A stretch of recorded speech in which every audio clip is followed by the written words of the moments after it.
Yes students, good morning all of you. आज मैंने सबसे पहले आपको इसलिए वीडियो बनाने जा रहा हूं क्योंकि ये जो वीडियो है मेरा, वो वीडियो सबसे बेस्ट वीडियो है। वीडियो सेक्शन ए जो बोर्ड की एग्जाम का है उसके लिए वीडियो बनाया है, ठीक है। सेक्शन ए बोर्ड की एग्जाम के लिए very very much IMP video है। और सुनो, दूसरी बात यह है कि मैक्सिमम स्टूडेंट्स को क्या होता है, सेक्शन ए में प्रॉब्लम होती है मैथमेटिक्स के अंदर या कोई भी में सेक्शन ए में प्रॉब्लम होती है, चाहे मैथ्स हो चाहे साइंस हो, क्योंकि उसमें 24 मार्क्स के क्वेश्चंस है और 24 मार्क्स कटे मतलब सीधा कटा। मान लो कि 80 मार्क्स का पेपर है हमारा और 80 में से 24 मार्क्स आप लोग सेक्शन बी सी और डी में तो ना आप अच्छे मार्क्स ला दोगे क्योंकि आप उसमें लिखोगे, उसमें से max to max marks teachers देते ही है। पर सेक्शन ए जो है वो ऐसा है कि वो 1 मार्क का क्वेश्चन है, 1 मार्क के क्वेश्चन है। अगर एक भी रॉन्ग गलत हुआ मतलब सीधा 1 मार्क उड़ गया। अगर मान लो कि आप टॉपर्स हो, मेहनत करते हो, अच्छी खासी मेहनत करते हो, लेकिन मान लो कि अगर सेक्शन ए में से आपके 5 आंसर गलत हो गए, 80 में से सीधे 5 कट गए, सीधा आप 75 पे आ जाओगे, मतलब 90% पे आ जाओगे। समझ रहे हो मेरी बात को? मतलब कहने का मतलब यही है कि आपके 5 मार्क भी बहुत इंपॉर्टेंट होते हैं। इसलिए मैं यहाँ पे मैक्स टू मैक्स ये वीडियो ऐसा बनाने जा रहा हूँ जो सेक्शन ए का है, इसको ज्यादा से ज्यादा फैलाना, जो भी स्टूडेंट देखे वो सबसे ज्यादा मतलब अपने दोस्तों को सबको शेयर करना। मैं मैक्स टू मैक्स कोशिश करूंगा कि मैं सेक्शन ए के सबसे ज्यादा सवाल आपको करवाऊं, ठीक है। तो without wasting our time I am going to teach you. मैं सबसे पहले आपको सेक्शन ए पे लेके जा रहा हूं, ठीक है। तो हम लोग ज्यादा से ज्यादा कोशिश करें कि सेक्शन ए में अच्छे से अच्छे हम लोग ट्राई करें, ठीक है। Okay, now I am starting my videos. देखो, फिर से बता रहा हूं, मेरे पास कोई स्मार्ट बोर्ड नहीं है या ऐसा कुछ नहीं है कि मेरे पास कोई ऐसी फैसिलिटी नहीं है कि मैं थोड़ा बहुत सारे वीडियोस बनते ही रहते हैं, बहुत सारे वीडियो है यूट्यूब में देखोगे तो आप, तो उसमें ऐसा है कि सबके वीडियो बहुत अच्छे अच्छे होते हैं क्योंकि उनके पास सब फैसिलिटी होती है, स्टूडियो होता है या बोलते हैं ना स्मार्ट बोर्ड होता है। मेरे पास स्मार्ट बोर्ड नहीं है। अभी मेरे पास जैसा है वैसी पोजीशन है, लेकिन मेरा बेस्ट ट्राई ये है कि आपको जो भी है वो अच्छी तरह से मैं पढ़ा पाऊं, ठीक है। तो देखते हैं, शुरुआत करते हैं। सबसे पहले मैं प्रोबेबिलिटी से शुरुआत करता हूं, ठीक है। प्रोबेबिलिटी में हम लोग क्या देखते हैं, किस तरीके से प्रोबेबिलिटी में क्वेश्चंस पूछे जाते हैं 1 मार्क के, वो मैं हम लोग लेते हैं। क्योंकि प्रोबेबिलिटी का अगर बेसिक की बात करें तो 10 मार्क का वेटेज है और बहुत अच्छा वेटेज है, बहुत ही छोटा चैप्टर है। दैट्स व्हाई यहाँ पे प्रोबेबिलिटी के अंदर हम लोग देखते हैं कि क्या-क्या सवाल पूछे जाते हैं, क्या-क्या क्वेश्चन पूछे जाते हैं 1 मार्क में। देखो, सबसे पहले एक क्वेश्चन में लिखता हूं यहाँ पे कि हाउ मेनी संडेज, ऐसा क्वेश्चन है, हाउ मेनी संडेज। देखो, संडे हो ये जरूरी नहीं है, संडे हो वैसे जरूरी नहीं है। वीक में टोटल 7 डेज होते हैं, वो 7 में से कोई भी डे हो सकता है, ठीक है। तो how many Sundays are present, या मतलब how many Sundays are present in a leap year. क्या पूछा जाए, लीप ईयर में कितने संडे होते हैं, या फिर अगर ट्रू और फॉल्स में पूछा जाए। देखो, यही का ये सवाल था, हाउ मेनी संडेज या ब्लैंक संडेज भी बोल सकते हैं, are present in the leap year. 1 mark का क्वेश्चन है। इस क्वेश्चन को अगर मैं ट्रू फॉल्स में पूछा जाए तो ट्रू फॉल्स में ऐसा है कि 53 संडेज। देखो, अब सुनना, एक्चुअली ये सवाल मैं थोड़ा अलग से बता रहा हूं। एक्चुअली सवाल कैसा है, मैं मतलब ये how many Sundays are present in leap year और उसकी प्रोबेबिलिटी पूछी, बराबर। तो यहाँ पे 53 संडेज आर प्रेजेंट। क्वेश्चन यहाँ पे ये ओरिजिनल क्वेश्चन है, ये क्वेश्चन बोर्ड में पूछा जाता है ऐसा, 53 Sundays are present in a leap year. तो find the probability of that. क्या करना है, फाइंड द। देखो, मैं बुक में देखे बिगर बता रहा हूं तो थोड़ा सा क्वेश्चन आगे पीछे हो सकता है, समझ में आया। विदाउट बुक की मैं यूज कर रहा हूं, बुक तो है ही मेरे पास, लेकिन मैंने मेरे तरीके से लिखा। तो 53 Sundays are present in a leap year, find the probability of that, ठीक है। प्रोबेबिलिटी ऑफ दैट मतलब प्रोबेबिलिटी इसकी क्या है, 53 संडे। देखो, मेरा इंटेंस आपको 1 मार्क का क्वेश्चन कराना। वीडियो को अभी से स्किप मत करना, ऐसा मत समझना कि बोरिंग लगे तो बंद कर देना, कोई प्रॉब्लम। लेकिन अगर आपको लग रहा है कि ठीक से मैं पढ़ा रहा हूं, पहले शुरुआत में 10 मिनट ऐसे लगती है, 10 मिनट आप देखो, फिर आपको सच में मजा आएगा। ओके, तो 53 Sundays are present in a leap year, उसकी प्रोबेबिलिटी कितनी है, blank is the probability. 1 mark का क्वेश्चन है, फिर से बता रहा हूं, 1 मार्क का क्वेश्चन है। शॉर्टकट बता रहा हूं पहले, चलो शॉर्टकट बाद में बता रहा हूं। पहले तो मैं आपको समझा रहा हूं ये क्वेश्चन में क्या होता है, किस तरीके से आंसर आएगा। चलो, मैक्सिमम स्टूडेंट को पता ही होगा, सबने रट्टा मार दिया होगा, मगर कर दिया, लेकिन समझ के करते इसमें क्या होता है। पहली बात तो कि संडे पूछे। देखो, संडे हो, मंडे हो, जो कोई भी हो, कोई भी दिन हो, 7 में से कोई दिन हो। टोटल यहाँ पे क्या पूछा है, 53, और यहाँ पे क्या लिखा है, लीप ईयर। ये इतने पॉइंट्स इंपॉर्टेंट है। एक तो डे का नाम छोड़ दो, लेकिन कितने पूछे, 53, यहाँ पे पूछा है लीप ईयर, ठीक है। 53 एंड लीप ईयर ये बहुत इंपॉर्टेंट है, ठीक है। लीप ईयर में कितने दिन होते हैं, पहली बात तो। अच्छा, नॉर्मल ईयर में कितने दिन होते हैं, पहले ये लिखते हैं हम लोग। नॉर्मल ईयर में कितने दिन होते हैं, पृथ्वी कितने दिन होते हैं नॉर्मल ईयर में, एक साल में कितने दिन होते हैं। देखो, वीडियो भी चल रहा है हमारा, ट्यूशन भी चल रहा है, ट्यूशन में साल में कितने दिन होते हैं? 365, 365 डेज होते हैं। लीप ईयर में एक ज्यादा होता है। लीप ईयर में क्या होता है? एक दिन ज्यादा होता है, 366 होता है। अच्छा, वीक में कितने दिन होते हैं? एक वीक में कितने दिन होते हैं? 7 डेज होते हैं, है ना? Sunday, Monday, Tuesday, Wednesday, Thursday, Friday, Saturday, 7 days. अब क्या करना है? ये 365 को मैं 7 से डिवाइड करता हूं। क्या कर रहा हूं मैं? 365 को मैं 7 से डिवाइड करता हूं। देखो मैं अभी समझा रहा हूं, फिर मैं आपको शॉर्टकट बताऊंगा। ये वीडियो मेन शॉर्टकट का ही है, पर अभी मैं एक्सप्लेन कर रहा हूं, थोड़ा समझ लो, ठीक है? अब 7 का टेबल करेंगे। 7 5 जा 35, कितना बचेगा? 1 बचेगा। यहाँ पे 15 आएगा। 7 2 जा कितना होता है? 14, कितना बचेगा? 1 बचेगा। मतलब एक दिन, देखो अब मैं 364 मल्टीप्लाई बाय -52 मल्टीप्लाई बाय, ये जो आंसर है ना 52 मल्टीप्लाई बाय 7 करूंगा तो 364 आंसर आएगा। देखो 7 2 जा 14, कैरी 1, 7 5 जा 35 प्लस 1 36, मतलब 300 में 364 डेज आ रहे हैं अगर मैं 7 से करूंगा। इसका मतलब ये है कि वीक के 7 जो डेज है, Sunday, Monday, Tuesday, Wednesday, Thursday, Friday, Saturday, वो सारे के सारे दिन कम से कम 52 टाइम्स तो सभी के सभी डे आएंगे एक साल के अंदर। क्या बोल रहा हूं मैं? 365 डेज में, समझ में आया कुछ? ये मैंने डिवाइड किया है यहाँ पे। तो एक साल के अंदर हर एक दिन, हर एक वीक में जो दिन होते हैं वो सारे के सारे चेंज ही करना पड़ेगा। हर एक दिन में जो ये वीक में जो दिन आते हैं, सुनना, एवरी जो संडे, मंडे कोई भी दिन आते हैं वो कम से कम 52 टाइम्स तो हर एक दिन आएंगे। यहाँ पे लिखा है 53। अब मैंने क्या बताया था कि 52 मल्टीप्लाई बाय 7 करो 364 होता है, और प्लस 1 डे यानी कि 365 होगा। तो अगर नॉर्मल ईयर पूछा जाए, लीप ईयर की जगह पे अगर ऐसा पूछा जाए, इन अ नॉर्मल ईयर, क्या पूछा जाए? नॉर्मल ईयर, तो आंसर आएगा कितना है? एक्स्ट्रा दिन 1 है तो 1/7, क्योंकि टोटल डे होते हैं 7, प्रोबेबिलिटी है 1/7। लेकिन हमको नॉर्मल ईयर नहीं पूछा है, हमको पूछा है लीप ईयर। क्या पूछा है हमको? Leap year. तो लीप ईयर में कितने दिन होते हैं? 366, मतलब यहाँ पे प्लस 2 आएगा। दैट्स व्हाई यहाँ पे आंसर आएगा 2/7। क्या आएगा? 2/7 is the answer of this question. फिर से बता रहा हूं क्या करना है। देखो मैंने क्या बोला, नॉर्मल ईयर में, कोई भी ईयर में टोटल हर एक दिन जो है 52 टाइम्स आता ही है। हमारा क्वेश्चन क्या था? 53 टाइम्स। तो 53 टाइम्स आने के लिए कम से कम कितना दिन? देखो फिर से देखो, समझते जाना तो समझ में आएगा, वरना नहीं आएगा। तो यहाँ पे 364 है, यहाँ पे 2 डेज एक्स्ट्रा रहते हैं 366 के हिसाब से, ठीक है? तो ये 2 जो है ना उसको ऊपर रख लो, 7 टोटल डेज होते हैं तो 2/7 इज योर आंसर, ठीक है? अब मैं इसकी शॉर्ट ट्रिक बता रहा हूं। अब मैं इसकी शॉर्ट देखना है, समझना मैंने क्या बोला है। समझने नहीं आ रहा है तो कोई बात नहीं, जान दो। मैंने सिर्फ बताया कि आपको 1 ईयर में कितनी बार हर एक दिन होता है, तो 52 टाइम्स होता है। यहाँ पे क्वेश्चन था 53, मतलब एक बार एक्स्ट्रा पूछा है, तो एक दिन एक्स्ट्रा होता है नॉर्मल ईयर में। लीप ईयर में 2 दिन एक्स्ट्रा होते हैं, इसलिए 2/7 2/7 होता है, ठीक है? ओके, अब मैं आपको यहाँ पे इसको फिर से बता रहा हूँ, इसकी शॉर्टकट ट्रिक बता रहा हूँ। देखो 1 मार्क का क्वेश्चन है, थोड़ा टाइम गया, सॉरी फॉर दैट। अब मैं टाइम नहीं बिगाड़ूंगा, फटाफट से हम लोग काम करेंगे, ठीक है? तो यहाँ पे क्वेश्चन है कि लीप ईयर में 53 संडेज हो, उसकी टेक्निक क्या है? मतलब लीप ईयर में 53 संडे हो, उसकी प्रोबेबिलिटी क्या है? देखो देख लेना एक बार। यहां पर कितने संडे लिखे हैं? 53। 5 में से 3 को निकालो, बस ना यहाँ पे ध्यान देना। 5 में से 3 निकालो, क्या बचेगा? 2/7 कर दो, खत्म आंसर। ये शॉर्ट ट्रिक है। तो सर इतनी क्यों मगजमारी की? इतना शॉर्ट में बता देना था, पर कोई बात नहीं। देखो शॉर्ट ट्रिक थी तो वो बात तो सही है, पर मुझे समझाना था कि कैसे ये सम आता है, ठीक है? तो 53 संडे में 5 में से 3 निकाल दो, बस बचे तो टोटल डे होते 7 बाय मतलब 2/7। This is your answer of the probability of the leap year. और संडे या कोई भी मंडे हो, कोई भी दिन हो, 53 दिखाओ, ये कितना लिखाओ? लीप ईयर लिखा है 2/7, नॉर्मल ईयर लिखाओ तो 1/7। अगर ट्रू फॉल्स में पूछा जाए 2/7 की जगह 1/7 दिया हो, 3/7 दिया हो तो wrong, only 2/7 is the correct answer, ठीक है? ओके, पहला क्वेश्चन डन हो गया, समझ में आएगा सबको? ओके चलो और एक क्वेश्चन लेते हैं। क्वेश्चन को थोड़ा मैं चेंज कर रहा हूं। ऐसा पूछा जाए 5 संडेज, देखो संडे ले रहा हूं कॉमनली, आज संडे ही वैसे वीडियो बना रहे हैं, तो 5 Sundays are present in a January month. देखना, अब मंथ का नाम कोई भी हो सकता है, मंथ का नाम कोई भी हो सकता है। अभी यहाँ पे जनवरी मंथ का है और इसमें पूछिए फाइंड प्रोबेबिलिटी। क्या पूछा है? 5 संडे। देखो मेरे पास एक कैलेंडर है, just a minute, I will check it है कि नहीं। हाँ है। छोटू सा कैलेंडर है मेरे पास, बहुत अच्छा कैलेंडर है, just minute hold on. Yes, ये मेरे पास कैलेंडर है, ठीक है?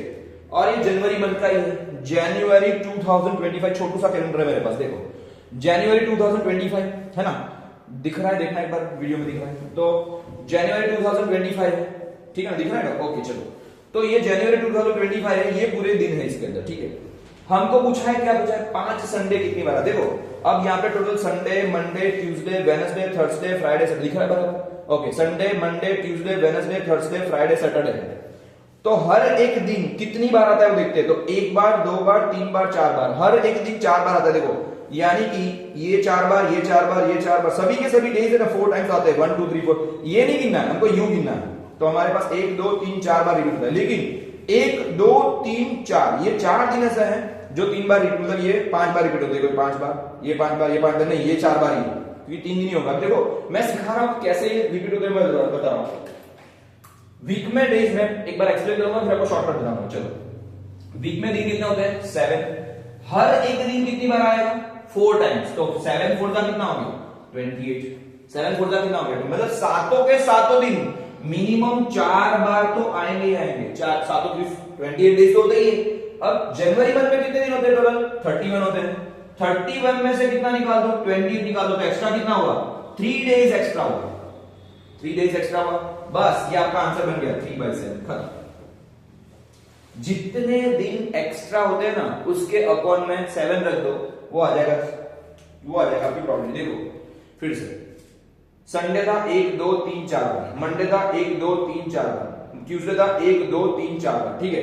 अब देखना वेडनेसडे है 1 2 3 4 5, थर्सडे 1 2 3 4 5, फ्राइडे है 1 2 3 4 5, क्योंकि फर्स्ट डेट यहां से शुरू हो रही है, तो इसलिए ये 1 2 3 दिन है ना, ये भी नीचे देखो 4 ही बार, मतलब टोटल 28 करोगे, 28 और 31 का मंथ है, 31 का मंथ है यहाँ पे, ठीक है ना। तो 31 का मंथ है तो 3 दिन एक्स्ट्रा आएंगे, इसलिए 3 दिन होंगे, कोई भी 3 दिन, वो 5 बार होते हैं, ठीक है ना। तो इसलिए 28 प्लस 3 करोगे, 31 का मंथ है, 31 क्या, 3/7, दिस इज योर आंसर। तो प्रोबेबिलिटी तो 5 संडे, 5 संडे की प्रोबेबिलिटी, एक बार सीधी सी बात है। अभी आपको क्या याद करते, देखो मैं शॉर्टकट बता रहा हूं, ये समझ में आ गया। अब we are going to shortcut trick, short trick पे जाते हैं। पूछा है 5 संडे, कोई भी दिन पूछा हो, देखो दिन का नाम कोई भी हो सकता है, मंडे हो, थर्सडे हो, फ्राइडे हो, सैटरडे हो, संडे हो, कोई भी हो, लेकिन मैक्सिमम क्वेश्चन संडे के आते हैं, इसलिए मैंने लिखा है। तो 5 Sundays are present in January month. देखो मंथ भी कोई भी हो सकता है, यहाँ पे डे भी कोई भी हो सकता है, यहाँ पे मंथ भी कोई भी हो सकता है, ठीक है। तो यहाँ पे मंथ भी कोई भी हो सकता है, मंथ भी कोई भी हो सकता है। देखते हैं, हमको ये देखना है कि कितने दिन का मंथ है। जैसे जनवरी की बात करूं मैं, तो जनवरी देखो एक शॉर्टकट और ट्रिक है, ये हमारा हाथ है, ये मेरा हाथ है, ठीक है। हाथ के ऊपर ऐसे बोलते हैं ना, ऐसे उपसे हुए भाग है और यहाँ पे खड्डे हैं, दिख रहे हैं ना, ऐसे ऐसे ऐसे दिख रहा है। तो ये जो है वो जनवरी है, यहाँ पे फरवरी है, ये मार्च है, अप्रैल है, मई है, जून है, जुलाई है, फिर वापिस जाना है अगस्त, सितंबर, अक्टूबर, नवंबर, दिसंबर, ठीक है।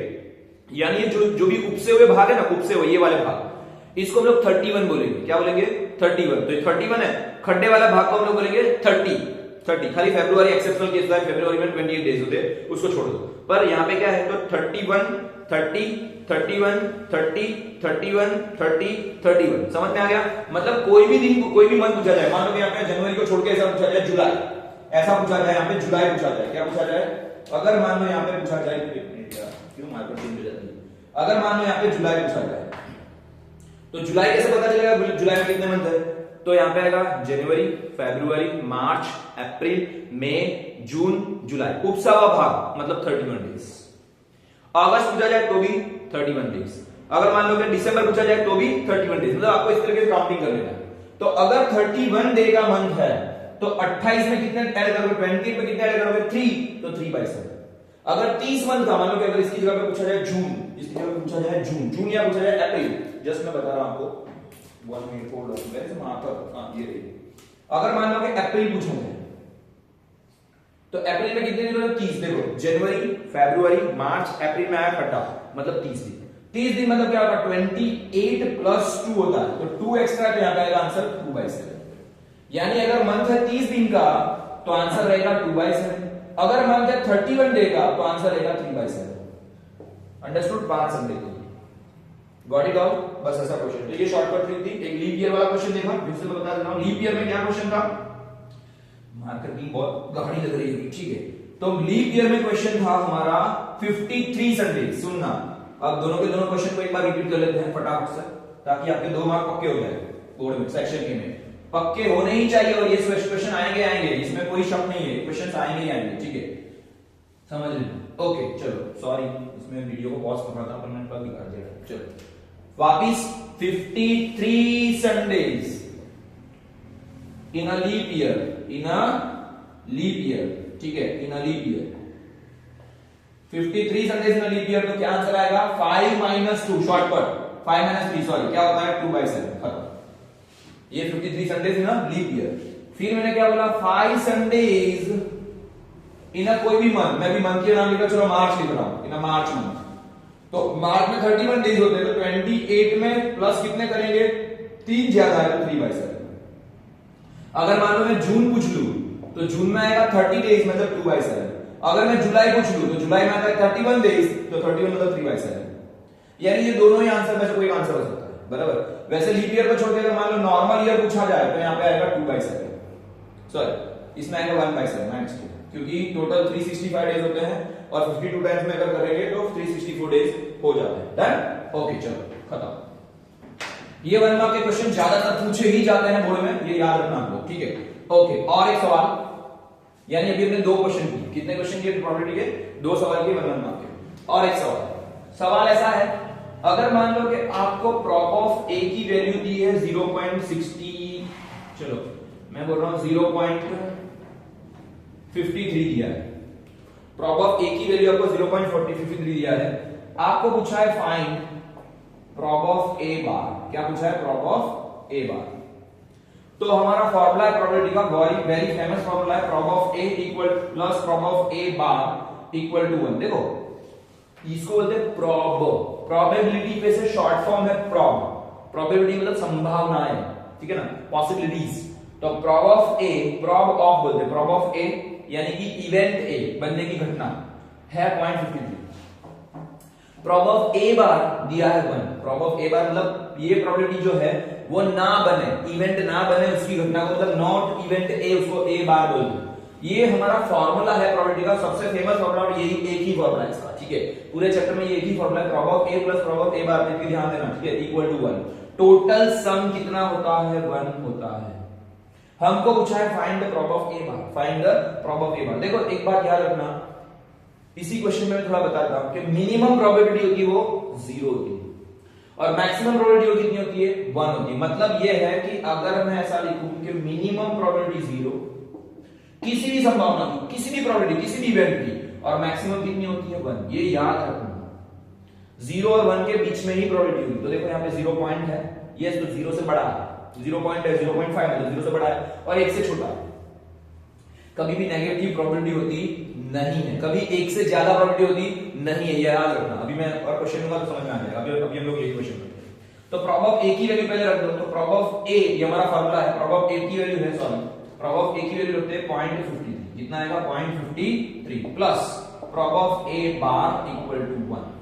मैंने क्या किया, इसकी जगह पे इसकी वैल्यू रखी, हमको ढूंढना ये, तो इसको उठा के मैं लेके जाऊंगा राइट साइड में, मतलब 1 को माइनस कर दूंगा, 1 में से माइनस करूंगा, तो prob of A bar equal to 1। लेकिन यहाँ पे पॉइंट के बाद कितने नंबर्स है, पॉइंट के बाद 2 नंबर है, तो यहाँ पे पॉइंट के बाद 2 जीरो, 1.00 करके 2 जीरो कर दो, माइनस में 0.53, क्या होगा माइनस में 0.53, यानी कि यहाँ पे 100 में से 53 को माइनस करना है।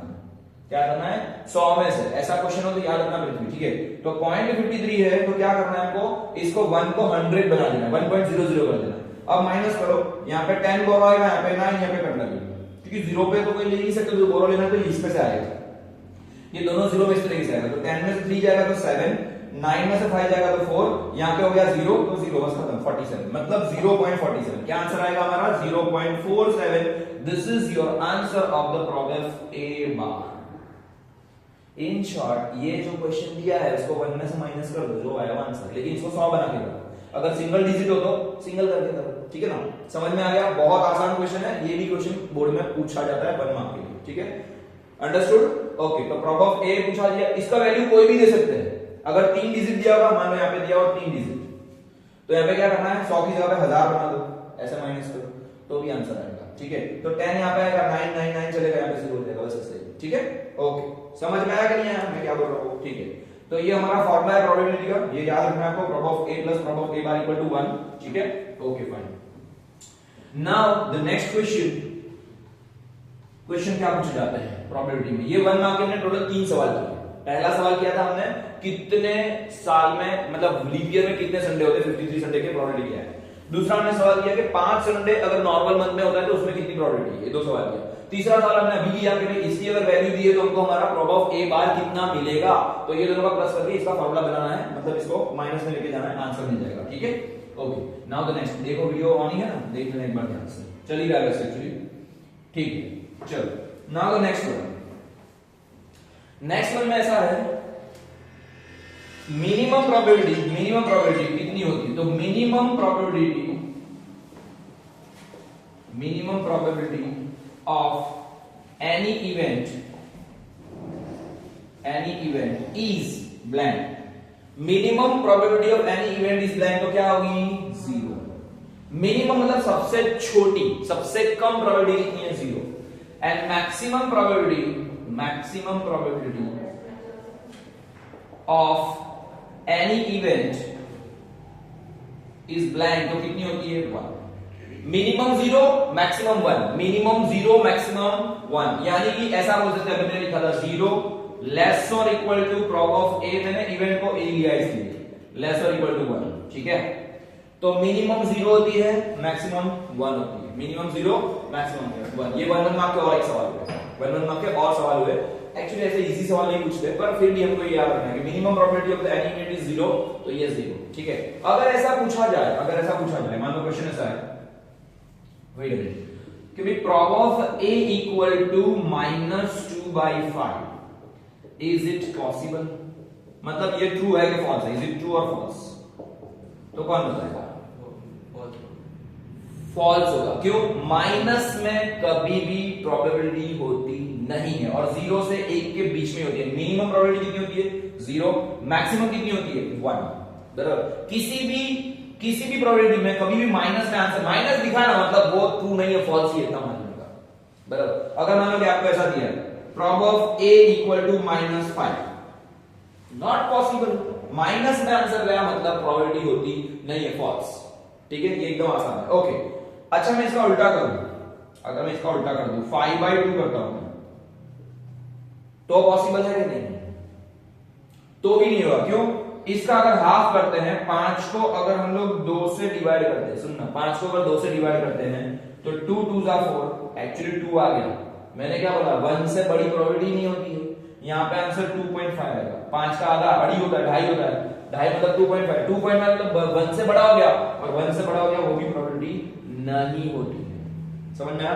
इन शॉर्ट आपको यही याद रखना है कि प्रोबेबिलिटी किसके बीच में होनी चाहिए, 0 से 1 के बीच में होनी चाहिए, तो ही वो प्रोबेबिलिटी है, वरना वो प्रोबेबिलिटी नहीं है, चाहे वो माइनस में नंबर हो, चाहे कोई भी बड़ा नंबर हो। देखते हैं, अगर मैं ऐसा बोलूं कि prop of a equal to 0.1 लेकिन माइनस में, क्या हो सकता है, नहीं हो सकता है, माइनस दिखा प्रोबेबिलिटी नहीं होगी, खत्म कहानी। चाहे कोई भी नंबर हो, कोई भी नंबर, लेकिन माइनस आया वो प्रोबेबिलिटी नहीं होती, बराबर, ये याद रखना। मतलब अगर माइनस में अगर कोई वैल्यू दी और आपको ट्रू फॉल्स में आंसर आया तो फॉल्स ही लिखना है, ठीक है।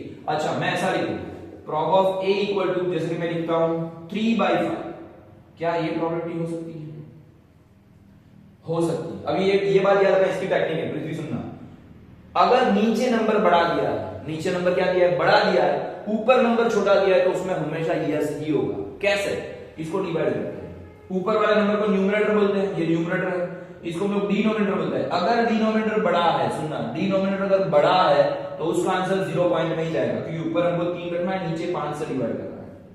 5 का टेबल की शुरुआत करो तो 5 1 जा 5, 5 1 जा 5, 5 से शुरू होता है, ये तो 3 है, 5 के टेबल में 3 आएगा ही नहीं, दैट्स व्हाई क्या करना पड़ेगा, यहाँ पे 0 लेना पड़ेगा, तो यहाँ पे 0 पॉइंट देना पड़ेगा। ये मैथ्स का रूल है, कुछ डिवाइड का रूल है, ठीक है, तो आपको इस तरीके से करना। 30 हो गया। अब हम लोग करो 5 का टेबल बोलोगे तो 5 6 जा 30, मतलब 3/5 का आंसर क्या होता है, 3/5 का आंसर होता है 0.6, तो 0.6 मतलब यस 0 और 1 के बीच में है, that's why it is probability है। समझ में आया क्या बोल रहा हूं। इसीलिए अगर आपको ऐसे कोई क्वेश्चन दिए हो प्रोबेबिलिटी के अंदर, अगर ऐसा कोई क्वेश्चन दिया और बोला हो कि ये प्रोबेबिलिटी है कि नहीं, ट्रू फॉल्स करो, तो यस ये प्रोबेबिलिटी है। कैसे पता चलेगा ये प्रोबेबिलिटी है, इसका ये तो शॉर्टकट क्या है, फिर से बता रहा हूं, ये था 0.6, ये था 0.6। देखो इसकी शॉर्टकट क्या थी, अगर ऊपर नंबर छोटा नीचे नंबर बड़ा तो प्रोबेबिलिटी होती है, वो 0 पॉइंट में आंसर आएगा। पर अगर ऊपर नंबर बड़ा नीचे नंबर छोटा, वो कभी भी प्रोबेबिलिटी नहीं होगी, क्योंकि वो आंसर 1 से ज्यादा चला जाएगा। अगर मैं इसको ऐसा लिखूं 7/4 लिखूं तो 4 1 4 तो आ ही जाएगा, मतलब 1 से बड़ी हो जाएगी, दैट्स व्हाई प्रोबेबिलिटी नहीं है। समझ में आया? और माइनस में कोई प्रोबेबिलिटी होती नहीं है। बस प्रोबेबिलिटी के इतने ही क्वेश्चंस मेन थे जो हमको समझने थे, ठीक है, जो हमको समझने थे। बाकी सब तो दो मार्क के क्वेश्चन आते हैं, लेकिन वो भी मैं सिर्फ शॉर्ट आउट कर देता हूं, हम लोग सीख लेते हैं, ठीक है। ओके, 2 मिनट के लिए पॉज करना वीडियो को।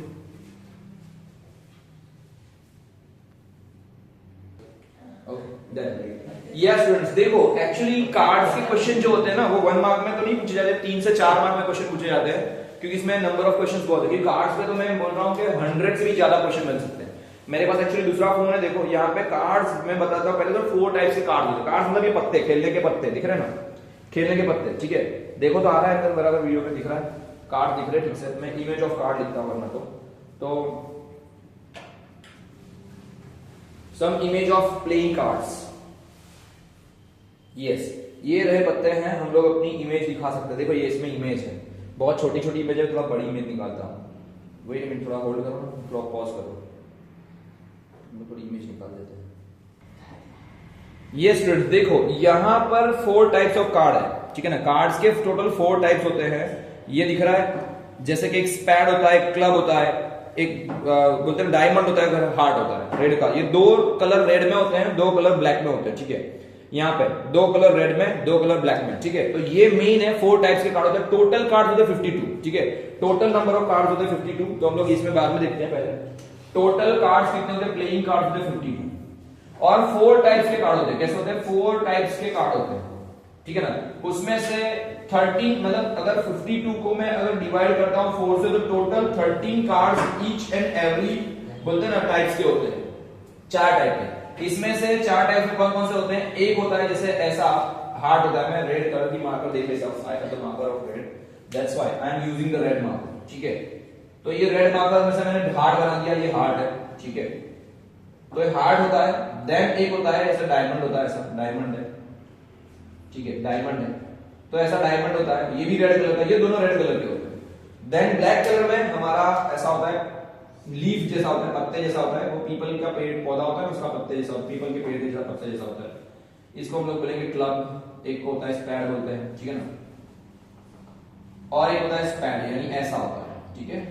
एक मतलब ऐसा फ्लावर जैसा होता है, कॉलीफ्लावर जैसा, ठीक है। ये ब्लैक कलर का होता है। इन शॉर्ट ये भी 13 कार्ड होते हैं, ये भी 13 होते हैं, ये भी 13 होते हैं, ये भी 13 होते हैं। टोटल हो जाएंगे 52, ठीक है। टोटल हो जाएंगे 52, ठीक है। इसमें से 2 से लेके 10 तक नंबरिंग कार्ड होते हैं, 2 से लेके 10 तक नंबरिंग कार्ड। तो हम लोग काउंट करते हैं 2 3 4 5 6 7, रुको एक मिनट, 2 3 4 5 6 7 8 9 10, टोटल कितने हुए? 9। 9 जो है 9 कार्ड्स, 9 जो है ना, वो 9 कार्ड्स जो है वो नंबरिंग कार्ड होते हैं। मतलब 13 में से 9 कार्ड निकाल दो, 13 में से 9 कार्ड निकाल दो, तो कितने बचे? 13 माइनस 9, कितने बचे? 4। कितने बचते हैं? 4। तो 4 कार्ड्स है ना, वो होते हैं अलग अलग होते हैं। उसमें से एक कार्ड जो होता है वो एस का होता है, एस मतलब इक्का, तो एस का कार्ड एक होता है। बाकी बचे 3 कार्ड, वो होते हैं फेस कार्ड होते हैं। क्या होते हैं? फेस कार्ड होते हैं, ठीक है। फेस कार्ड होते हैं। एक मिनट पॉज करो, ठीक है। देखो फेस कार्ड ऐसा होता है, ये किंग का है के, दूसरा क्वीन का होता है, जैसे क्वीन ये के किंग का है, ठीक है ना, ऐसे होते हैं। ये 3 फेस कार्ड होते हैं। ये 3 क्या होते हैं? फेस कार्ड होते हैं। किंग, क्वीन और जैक, किंग, क्वीन और जैक, ये 3 हमारे फेस कार्ड है, ठीक है। और दूसरा हमारा एस कार्ड होता है। एस कार्ड में वो फेस कार्ड नहीं काउंट होता है, मैं जस्ट आपको बताता हूं। इमेज ऑफ एस कार्ड, ये होता है एस, ठीक है, एस कार्ड। तो एस में ए लिखा होता है, वो फेस कार्ड नहीं है, पर 3 हमारे फेस कार्ड होते हैं। सभी में क्या होता है? एक एक नंबर होते हैं, दैट्स व्हाई आपको ये लिखना है। अब देखो फिर से बता रहा हूं, 2 से 10 नंबरिंग कार्ड, सुनना, 2 to 10 are the numbering cards, 2 to 10 are the numbering card, मतलब ये होते हैं 9 कार्ड्स। कितने होते हैं? 9 कार्ड्स 13 में से। और एक जो कार्ड होता है, 1 कार्ड जो होता है वो एस कार्ड होता है। क्या होता है? एस कार्ड, सबसे पहला इक्का, इक्के का कार्ड। और 3 कार्ड्स जो होते हैं, 3 कार्ड्स जो होते हैं वो फेस कार्ड होते हैं। क्या होते हैं? फेस कार्ड होते हैं। फेस कार्ड में कौन होता है? किंग, दूसरी होती क्वीन और तीसरा होता है जैक। ये तीनों तीन फेस कार्ड होते हैं। पर हर एक में एक एक एक एक, और देखो सभी में ये कार्ड होंगे, सभी में मतलब हर एक का कार्ड टोटल 4 बार तो होगा ही। यानी किंग भी 4, क्वीन भी 4, जैक भी 4, एस भी 4, 2 से लेके 10 नंबर्स के सारे नंबर्स के कार्ड 4, क्योंकि सभी में एक एक नंबर के कार्ड होते हैं। समझ में आया? इसीलिए 13 4 होगा, मतलब हर एक कार्ड कितने होंगे? इतने होंगे। अब मान लो कि आपको ऐसा क्वेश्चन देखना ध्यान से, तो टोटल 3 4 मतलब 3 है फेस कार्ड, लेकिन इसमें 4 नंबर ऑफ कार्ड होते हैं। तो कितने टोटल कितने कार्ड होंगे? नंबर ऑफ फेस कार्ड कितने होंगे? 12 कार्ड फेस कार्ड होते हैं। टोटल नंबर ऑफ कार्ड कितना होते हैं? 12 कार्ड। देखो अभी मेरे पास पत्ते तो है नहीं हाथ में, वरना मैं आपको दिखाता।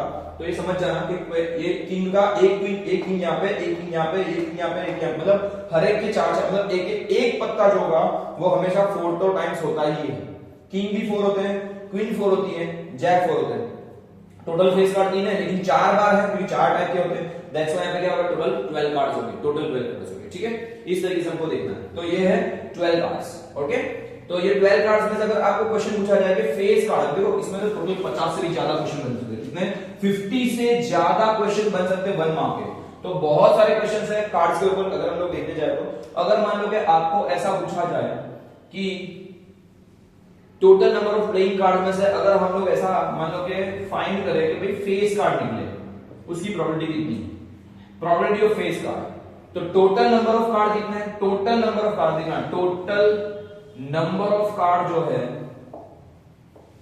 वो है 52, है ना? 13 4 और फेस कार्ड टोटल कितने हैं? फेस कार्ड जो है वो टोटल है 12।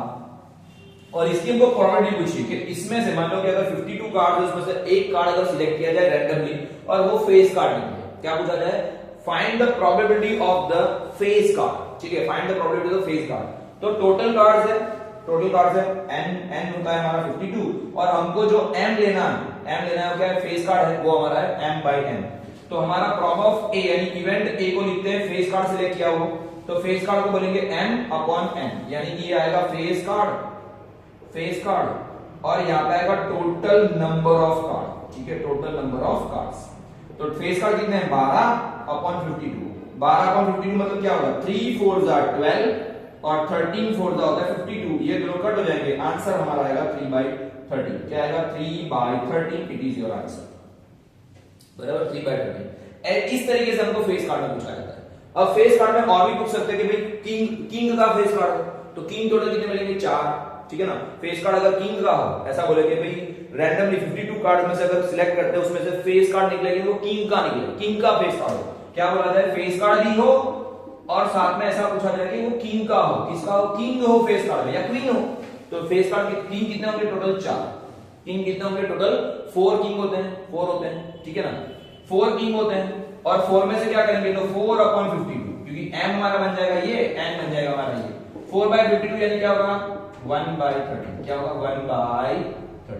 1/13। और ये जरूरी है कि किंग के बारे में पूछे, कोई भी नंबर पूछे, आपको पूछा है फाइंड द मतलब ऐसा पूछा है कि भाई फाइंड मतलब कार्ड को सफलिंग करते हैं कार्ड को, और उसमें से कोई भी कार्ड रैंडम निकले वो एस का निकले, इक्के का निकले, इक्के का, तो वो भी 4 होते हैं। हर एक कार्ड 4 ही होते हैं। आपको क्वीन पूछा जाए, किंग पूछा जाए, एस पूछा जाए, तो हर एक कार्ड 4 होते हैं। 4/52 करोगे 1/13 से कॉमन आंसर।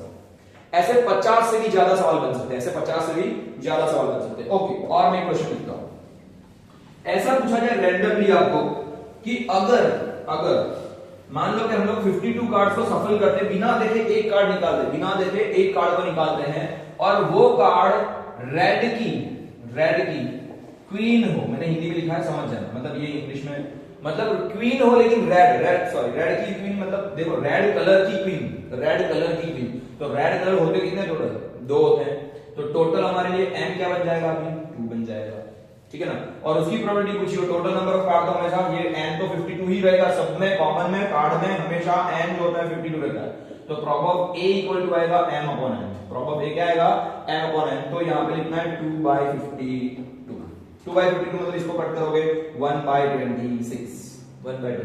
गलती से 26 लिख मत देना, मैक्सिमम स्टूडेंट ये गलतियां करते हैं। 4/52 लिखते हैं, यहां पे लिख के आते 13, खत्म कहानी, 0 मार्क। क्यों 0 मार्क? मैंने पहले ही बोला था प्रोबेबिलिटी की वैल्यू 1 से बड़ी होती नहीं है, आपने 13 लिख दी। क्या स्टूडेंट गलती करते हैं? गलती मत करना, पृथ्वी बहुत ध्यान रखना। इसको क्या करना है? ऊपर 1 नीचे 13, ऊपर छोटा नंबर नीचे बड़ा नंबर, ऐसा लिखना है कंपलसरी। इसको काटो, लेकिन ये 13 होता है, 13 4 जा, लेकिन ऊपर कोई नंबर नहीं बचा है तो डायरेक्टली 13 लिखना है, 1/13 लिखना है, तो पॉइंट में आंसर जाएगा। That's why it is the correct answer. अगर आपको पूछा जाए रेड की क्वीन ना पूछा जाए, ऐसा पूछा है क्वीन ऑफ हार्ट, क्या पूछा है? क्वीन, क्वीन होती है ना भाई, रानी है तो रानी हार्ट में रहती है, सीधी सी बात है। तो क्वीन ऑफ हार्ट पूछा जाए, ये क्वीन ऑफ हार्ट, दिल में रहती है रानी, ठीक है ना, वो तो ऐसा ही होता है ना, ठीक है। तो क्वीन ऑफ हार्ट पूछा जाए तो क्वीन ऑफ हार्ट मतलब एक ही होती है, रानी हमेशा एक ही होती है, और क्वीन ऑफ हार्ट मतलब हार्ट में एक ही रानी रहती है। तो यहाँ पे एम की वैल्यू ऐसा क्वेश्चन ज्यादा पूछते हैं, वो भाई मैं कोई कमेंट नहीं पास कर रहा हूं, बता रहा हूं आपको, ठीक है। तो क्वीन ऑफ हार्ट और आप सभी की रानी आएगी उस लाइफ में, ठीक है। तो क्वीन ऑफ हार्ट तो वो कितनी होती है? एक ही होती है, हार्ट में दिल में एक ही रानी रहती है, तो 1 m = 1 हो जाएगा। यस, अभी मेरे पे कमेंट मत पास करना, तो ठीक है। तो यहाँ पे m की वैल्यू 1 है, n की वैल्यू 52, 1/52 जान लो, ठीक है। 1/52 इज द आंसर। ऐसा अगर कोई भी पर्टिकुलर नंबर पूछा जाए तो 1/52 आंसर कर सकते हो, ठीक है। ऐसे बहुत से क्वेश्चन बन सकते हैं, टोटल 50 से भी ज्यादा सवाल पूछ सकते हैं, लेकिन मैं अगर ये 4.5 वाला सवाल कराऊंगा तो फिर यहाँ पे टाइम बहुत ओवर हो जाएगा, जो सेक्शन में और क्वेश्चंस भी करवाना, ठीक है। तो दैट्स व्हाई हम लोग प्रोबेबिलिटी को यहाँ पे स्टॉप करते हैं। अगर हाँ एक दो क्वेश्चन और भी प्रोबेबिलिटी के सॉरी रह गए, वो मैं खास कर रहा हूं, 1 मार्क के क्वेश्चन रह गए, वो पहले करते हैं, इसको छोड़ कार्ड्स के क्वेश्चन बाद में करेंगे, वो प्रोबेबिलिटी का चैप्टर स्पेसिफिक लेंगे तब करेंगे। देखो आपको ऐसा पूछा जाए इम्पॉसिबल इवेंट, क्या पूछा जाए? इम्पॉसिबल इवेंट, जो घटना बन ही नहीं सकती है, इम्पॉसिबल है, ठीक है। वैसी इवेंट की प्रोबेबिलिटी कितनी? Probability of impossible event, probability of impossible event. तो क्या होता है? इम्पॉसिबल इवेंट की प्रोबेबिलिटी होती है 0, मतलब जो घटना बन ही नहीं सकती है। मैं एक जोरदार आंसर देता हूं, देखना, थोड़ी हंसी आएगी आपको शायद। मेल यानी पुरुष कभी प्रेग्नेंट हो, पुरुष कभी प्रेग्नेंट हो, हंसी आई ना, ऐसा लग रहा है, पर सीधी सी बात है, मेल प्रेग्नेंट हो वो पॉसिबल नहीं है। आप बोलोगे सर अभी तो बहुत सारी साइंस एडवांस हो गया, ऐसा वैसा सब तो होता है, वो अलग बात है, वो उसकी बात नहीं कर रहा, नॉर्मल जनरल बात है, मेल कभी प्रेग्नेंट होते नहीं है तो उसकी प्रोबेबिलिटी क्या हो जाएगी? 0।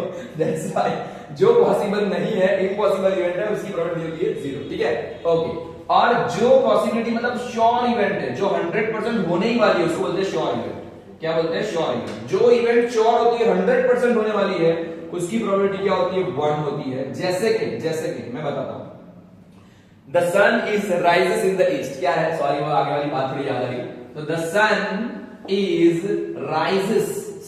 Rises in the east direction. East मतलब देखो, अभी आप बोलोगे सर साइंस तो ऐसा कहता है कि सन तो स्टेबल है, सन तो कहीं हिलता मिलता नहीं है। साइंस ऐसा कहता है हमारी पृथ्वी, हमारी अर्थ, हमारा पृथ्वी यहाँ पे बैठा है, हमारी पृथ्वी घूमती है, यानी सन है और पृथ्वी ऐसे गोल गोल घूमती है ना, सराउंडिंग्स होती है। हमारे पास अभी है सोलर प्लैनेट है, लाओ दो सोलर प्लैनेट लेके आओ, चलो। तो हमने एक छोटा सा सोलर प्लैनेट बनाया है मस्त तरीके से, तो हम लोग इसको लेके आते हैं। गिव द प्लैंट्स, या thank you so much. Okay, actually हमने छोटे बच्चों के लिए बनाया है ऐसा। देखो ये हमारा सोलर प्लैनेट है, this is the sun here, ये हमारी अर्थ यहाँ पे है, ये हमारी अर्थ है, यही अर्थ है ना भाई? ये कौन सी वाली अर्थ है? ये वाली अर्थ? नहीं, यही अर्थ है। ओके, ये अर्थ है, हमने बनाई है यहाँ पे, ठीक है। ये हमारा सोलर प्लैनेट है, ये हमारा सन है, हमने यहाँ पे अर्थ बनाई है। तो ये सब घूमते हैं, ये एक्चुअली साइंस कहता है वो अलग बात है, पर हमको नॉर्मल देखना है, ये अभी साइंस की बात नहीं कर रहे, तो मैं जस्ट बाद में बताऊंगा इसको, ठीक है। सो हमने एक्चुअली देखने जाए तो हमने क्या किया कि सन इज, मतलब हमको नॉर्मल भाषा में बोले तो सन जो होता है, सूर्य जो होता है पूर्व दिशा में उगता है हर रोज मॉर्निंग में। तो ये सही है, ट्रूथ है। दैट्स व्हाई ट्रूथ जो होता है, जो सेंटेंस ट्रूथ है, सेंटेंस क्या होता है? ट्रूथ। अगर वो यूनिवर्सल ट्रूथ है तो उसकी प्रोबेबिलिटी भी क्या होगी? 1 होगी। जैसे कि the earth is revolved around the sun, earth जो होती है वो सन के अराउंड में रिवॉल्व करती है। ये ट्रूथ है। जो भी सनातन सत्य होंगे वो सारी की सारी सनातन सत्य की भी प्रोबेबिलिटी कितनी होती है? 1 होती है। मतलब श्योर इवेंट की प्रोबेबिलिटी 1 और इम्पॉसिबल इवेंट की प्रोबेबिलिटी होती है 0, ठीक है। श्योर इवेंट की प्रोबेबिलिटी होती है 1, इम्पॉसिबल इवेंट की प्रोबेबिलिटी 0। बस इतने ही सवाल ज्यादातर प्रोबेबिलिटी में पूछे जाते हैं। अगर कोई भी है दूसरे कोई क्वेश्चंस तो ठीक है, वो अपने तरीके से थोड़ा शॉर्ट आउट करना, पर मैं 1 मार्क के क्वेश्चंस के लिए सेक्शन ए पे जा रहा हूं, ठीक है। प्रोबेबिलिटी से ओवर नाउ फाइनली, ठीक है। Thank you so much.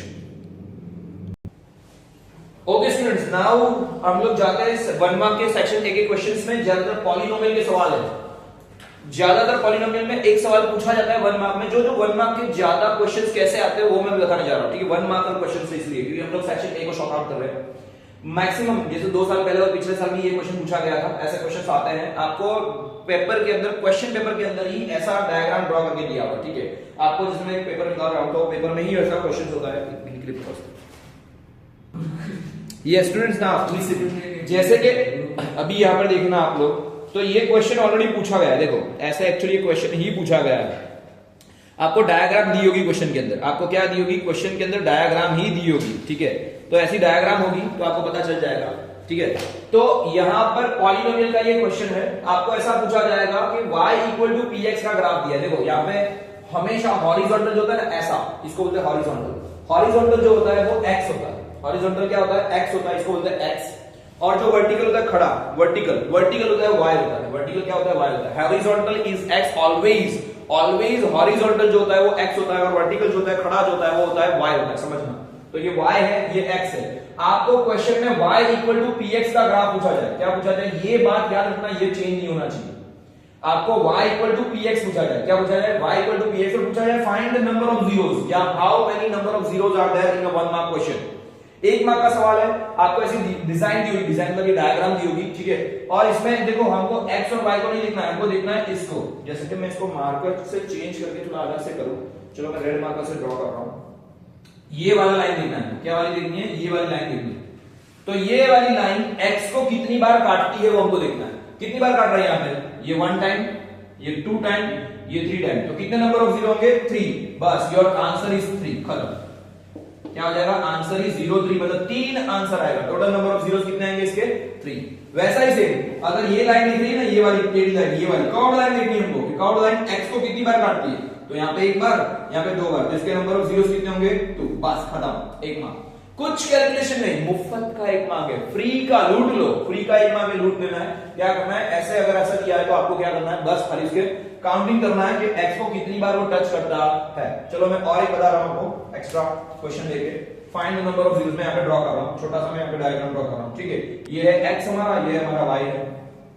मैं यहाँ पे इस तरीके से बता रहा हूं, देखना। अगर मान लो कि ऐसा दिया है, क्या होगा, नंबर ऑफ जीरो कितने होंगे, 0। नहीं टच कर रहा है, x को टच ही नहीं कर रहा है, तो नंबर ऑफ जीरो हो जाएंगे 0, खत्म, ठीक है। तो इस तरह के भी क्वेश्चंस आते हैं पॉलिनोमियल में, ठीक है। पॉज करो एक बार, ठीक है, okay, thank you so much.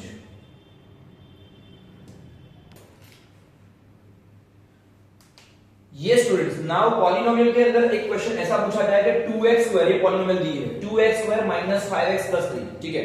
आपको पूछा जाए find the sum of zeros and product of zeros. देखो मैंने 2 सवाल एक साथ में, एक्चुअली 2 मार्क का क्वेश्चन है, पर हम लोग अगर 1 मार्क में पूछा जाता है 1 मार्क में, that's why I am asking you, ठीक है। तो सबसे पहले पॉलिनोमियल का हमको स्टैंडर्ड फॉर्म लिखना है। स्टैंडर्ड फॉर्म होता है ax² + bx + c। क्या है हमारा स्टैंडर्ड फॉर्म का, ये मतलब इसका स्टैंडर्ड फॉर्म है पॉलिनोमियल का, ax² + bx + c। क्या है, ax² + bx + c, मतलब पहला वाला जो नंबर है वो a बनेगा, दूसरा वाला नंबर है वो b बनेगा, और तीसरा वाला नंबर है वो c बनेगा, ठीक है। मैं यहाँ पे नीचे लिख देता हूँ कि a b c हमारा कितना है, क्या है, मैं यहाँ पे लिख देता हूँ a b एंड c कितना है। a की वैल्यू दी है, सॉरी मात्र ये चल नहीं रही है, मैं दूसरी यहाँ पे लिख देता हूँ, ठीक है। सो यहाँ पे a की वैल्यू दी है हमारी, कितनी वैल्यू है, a की वैल्यू है 2, first value is given here 2। ये जो दिख रहा है ना वो a है, ax²। दूसरी b की वैल्यू है वो ये है, तो b की वैल्यू क्या है, माइनस अगर है तो कंपलसरी माइनस लगाना है। b की वैल्यू है कि -5। c की वैल्यू क्या है, 3, तो c की वैल्यू लिख दो 3, ये है c की वैल्यू, ठीक है। हमको x की वैल्यू नहीं लिखनी, because x is a variable in a polynomial, तो x लिखना नहीं है, हमको abc लिखना है। तो यहाँ पे a की वैल्यू 2 है, b की वैल्यू -5 है, c की वैल्यू 3, ठीक है। ये हो गया हमारा वैल्यूज। अब हमको करना है सम ऑफ जीरोस। सबसे पहले हमको ढूंढने का बोला है सम ऑफ जीरोस। क्या पूछा है, sum of zeros. Sum of zeros मतलब अल्फा प्लस बीटा। क्या होता है, अल्फा प्लस बीटा। अब अल्फा प्लस बीटा क्या होगा क्या पता, लेकिन हमारे लिए इसका फॉर्मूला है -b/a। अल्फा प्लस बीटा सबको पता है, बहुत आसान है, लेकिन फिर भी मैं 1 मार्क के क्वेश्चन इसमें शॉर्ट आउट कर रहा हूं, ठीक है। तो यहाँ पे b/a, यहाँ पे कैलकुलेशन नहीं करना है हमको, क्या करना है, खाली वैल्यूज देके रखनी है। तो b की वैल्यू क्या है, यहाँ पे a की वैल्यू क्या है, यहाँ पे, तो b है माइनस, पहले देखना b की वैल्यू -5 है, तो पहले -5 रखो। लेकिन यहां पर लिखा है -b/a, तो यहाँ पे और एक माइनस आएगा, 2 बार माइनस करना। जब भी b की वैल्यू माइनस में लिखी हो तो आपको 2 बार माइनस करना है, याद रखना, क्योंकि अल्फा प्लस बीटा होता है, फार्मूला हमारा -b/a। a की वैल्यू लिखो, a की वैल्यू 2, माइनस माइनस क्या हो जाएगा, प्लस, दैट्स व्हाई आंसर क्या हो जाएगा, +5/2, यानी ये हमारा फाइनल आंसर आएगा, सम ऑफ 0 अल्फा प्लस बीटा = 5/2। ठीक है। दूसरा क्वेश्चन पूछा जाए हमको प्रोडक्ट ऑफ जीरो, क्या पूछा जाए, product of zero, product of zeros, जिसको हम लोग बोलते हैं अल्फा इंटू बीटा बोलते हैं, क्या बोलते हैं, अल्फा इंटू बीटा। ये पहला आंसर था, अभी मैं दूसरा सॉर्ट आउट कर रहा हूं। इसका फॉर्मूला है हमारा सी अपॉन ए, क्या फॉर्मूला है हमारा, सी अपॉन ए, क्या है, सी अपॉन ए। सी की वैल्यू कितनी है यहाँ पे 3, तो 3, ए की वैल्यू क्या है 2, तो यहाँ पे लिख दो 3/2, this is your answer. Alpha into beta, c upon a 3/2, बस खत्म, इतना ही करना है, नो कैलकुलेशन। 1 मार्क का क्वेश्चन है, 1 मार्क के क्वेश्चन में कोई कैलकुलेशन आएगा नहीं, तो कोई कैलकुलेशन नहीं है, डायरेक्टली खाली यहां पे से देख के वैल्यू रखनी है। बहुत बहुत बहुत सिंपल क्वेश्चन है। ओके चलो, मैं इसमें ही थोड़ा सा और एक क्वेश्चन चेंज करके बता रहा हूं आपको, फटाफट से एक क्वेश्चन और चेंज करके बता रहा हूं, रुकना 2 मिनट और ही रखना। ओके, अब मान लो कि मैं क्वेश्चन चेंज कर रहा हूं फटाफट से, हम लोग को sum of zero product of zero ही देखना है वापस से, ठीक है। अगर मैं क्वेश्चन चेंज करता हूं, मान लो कि मैं ऐसा क्वेश्चन लिख रहा हूं, px इक्वल टू मैंने लिखा 3x square minus 8x plus 7, ये जस्ट एक एग्जांपल है, जरूरी यही हो, ठीक है ना। तो ऐसा मैंने क्वेश्चन लिख दिया, ठीक है, 3x square minus 8x plus 7, ठीक है, या माइनस 7 यहां पे लिखता हूं। चलो यहां पे क्या होगा, a की वैल्यू क्या मिली हमको 3 है, b की वैल्यू क्या मिली हमको 8 है, और c की वैल्यू क्या मिली हमको -7 है। लेकिन दोनों में माइनस, तो माइनस कंपल्सरी लिखना है, अगर प्लस हो तो प्लस लिखना है, ठीक है। यहां पे वैल्यू लिख दी। सम ऑफ जीरो क्या होता है, अल्फा प्लस बीटा, क्या होता है, -b upon a। -b upon a मतलब b की वैल्यू रखो, b की वैल्यू यहां पे माइनस में आएगी और 2 बार माइनस करना है, अगर ये प्लस में होता तो प्लस लिखना है, एक बार माइनस करना था। अपॉन a की वैल्यू 3 है, माइनस माइनस प्लस 8/3, आंसर हो गया खत्म, सम ऑफ जीरो।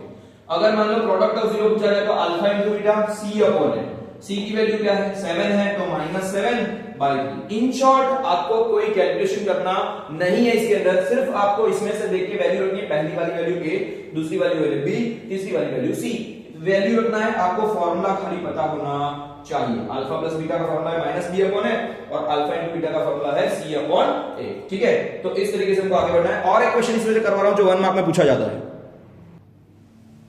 ओके स्टूडेंट्स, एक और क्वेश्चन है पॉलिनोमियल में 1 मार्क का। ये ऐसा क्वेश्चन पूछा जाता है कि अल्फा प्लस बीटा गिवन हो और अल्फा इंटू बीटा गिवन हो, मतलब आपको सम ऑफ जीरो दिया है और प्रोडक्ट ऑफ जीरो। देखो ऐसा कभी कभी वर्डिंग में भी लिखा होगा, sum of zero is given 5/2 and product of zero is 9/2। आपको लिखना है फाइंड द पॉलिनोमियल, आपको पॉलिनोमियल बनानी है, उल्टा क्वेश्चन करना है। आप बोलोगे सर पॉलिनोमियल तो अभी आपने बताया था कि px का जो नॉर्मल फॉर्मूला होता है वो ax square plus bx plus c होता है, तो हम लोग इसमें से alpha plus beta equal to क्या करेंगे, अल्फा प्लस बीटा करेंगे हम लोग सर a मतलब माइनस b अपॉन a करेंगे, और अल्फा इंटू बीटा हम लोग c अपॉन a करेंगे। फिर कैसे ढूंढेंगे, नो ये मेथड नहीं करनी है, इसमें ये मेथड नहीं करनी है, इसकी शॉर्टकट ट्रिक है। अगर आपको सम ऑफ जीरो यानी अल्फा प्लस बीटा और प्रोडक्ट ऑफ जीरो यानी कि अल्फा इंटू बीटा दिया है, अगर ऐसा दिया है तो आपको क्या करना है वो देखना, फाइंड द पॉलिनोमियल। आपको पूछा है कि पॉलिनोमियल फाइंड करो, क्या पूछा आपको, पॉलिनोमियल फाइंड करनी है, फाइंड द पॉलिनोमियल। तो क्या करोगे, सबसे पहले हमारे पास पॉलिनोमियल फाइंड करने के लिए हमारा फॉर्मूला मैं यहां पे लिख रहा हूं, ये फॉर्मूला खास लर्न करना, 1 मार्क का क्वेश्चन है। ऐसा होता है x square minus alpha plus beta into x plus alpha into beta, this is your formula of polynomial, second formula of polynomial. ये था स्टैंडर्ड फॉर्म, ये था स्टैंडर्ड फॉर्म, लेकिन इसको नहीं करना है। अगर आपको सम ऑफ जीरो और प्रोडक्ट ऑफ जीरो दिया है तो हमारा ये फॉर्मूला है x square minus alpha plus beta x और प्लस अल्फा इंटू बीटा। तो देखो इसकी वैल्यू है हमारे पास, यस ऑलरेडी क्वेश्चन में दी है हमारे पास है, अल्फा प्लस बीटा की वैल्यू है और अल्फा इंटू बीटा की वैल्यू है, यस इसकी भी वैल्यू लिख दो। यहां पे आएगा x square as it is px equal to x square minus alpha plus beta कितना है 5/2x plus alpha into beta क्या है 9/2, क्या है 9/2, ठीक है। बस ये आपका आंसर हो गया। यहां पे स्टॉप नहीं करना है, एक्चुअली नीचे जो 2 है उसका सॉल्यूशन करो, यानी पूरी पॉलिनोमियल का एलसीएम लो या 2 से मल्टीप्लाई कर दो। मैं एलसीएम करता हूं, तो यहां पे एलसीएम बनेगा 2, एलसीएम बन जाएगा 2, ठीक है। तो या फिर हम लोग ऐसा करते हैं कि पूरे पॉलिनोमियल को हम लोग 2 से मल्टीप्लाई करते हैं, क्या करते हैं 2 से मल्टीप्लाई कर दो पूरी पॉलिनोमियल को, तो x square minus 5/2x plus क्या होगा 9/2, एलसीएम भी कर सकते हो तो भी चलेगा, दोनों आंसर ठीक है। यहां पे मल्टीप्लाई हो जाएगा 2x स्क्वायर, यहां पे से 2 से 2 कट जाएगा तो आएगा 5x, और यहां से 9 से 2 कट जाएगा तो यहां पे आएगा 9। This is your answer of the polynomial. तो आपको ये पॉलिनोमियल फाइंड करनी थी, आ गया आंसर, खत्म। बस इतना ही करना है और कुछ नहीं करना है, ठीक है। अगर मान लो कि डिवाइड में आंसर नहीं दिया तो बहुत आसान रहता, सिर्फ आपको ये फॉर्मूला याद रखना है, x square minus alpha plus beta into x plus alpha into beta. This is the final, मतलब बहुत बहुत बहुत काम का है, ये ध्यान रखना आप लोग। इसमें ये वाला फॉर्मूला करके करना है जब अल्फा प्लस बीटा और अल्फा इंटू बीटा दिया हो तब। खाली इतना ही रख के वैल्यू रख के आंसर लाना है, आपको कॉलेज में मिल गई 1 मार्क का क्वेश्चन। ठीक है, इजी है। ओके चलो आगे बढ़े।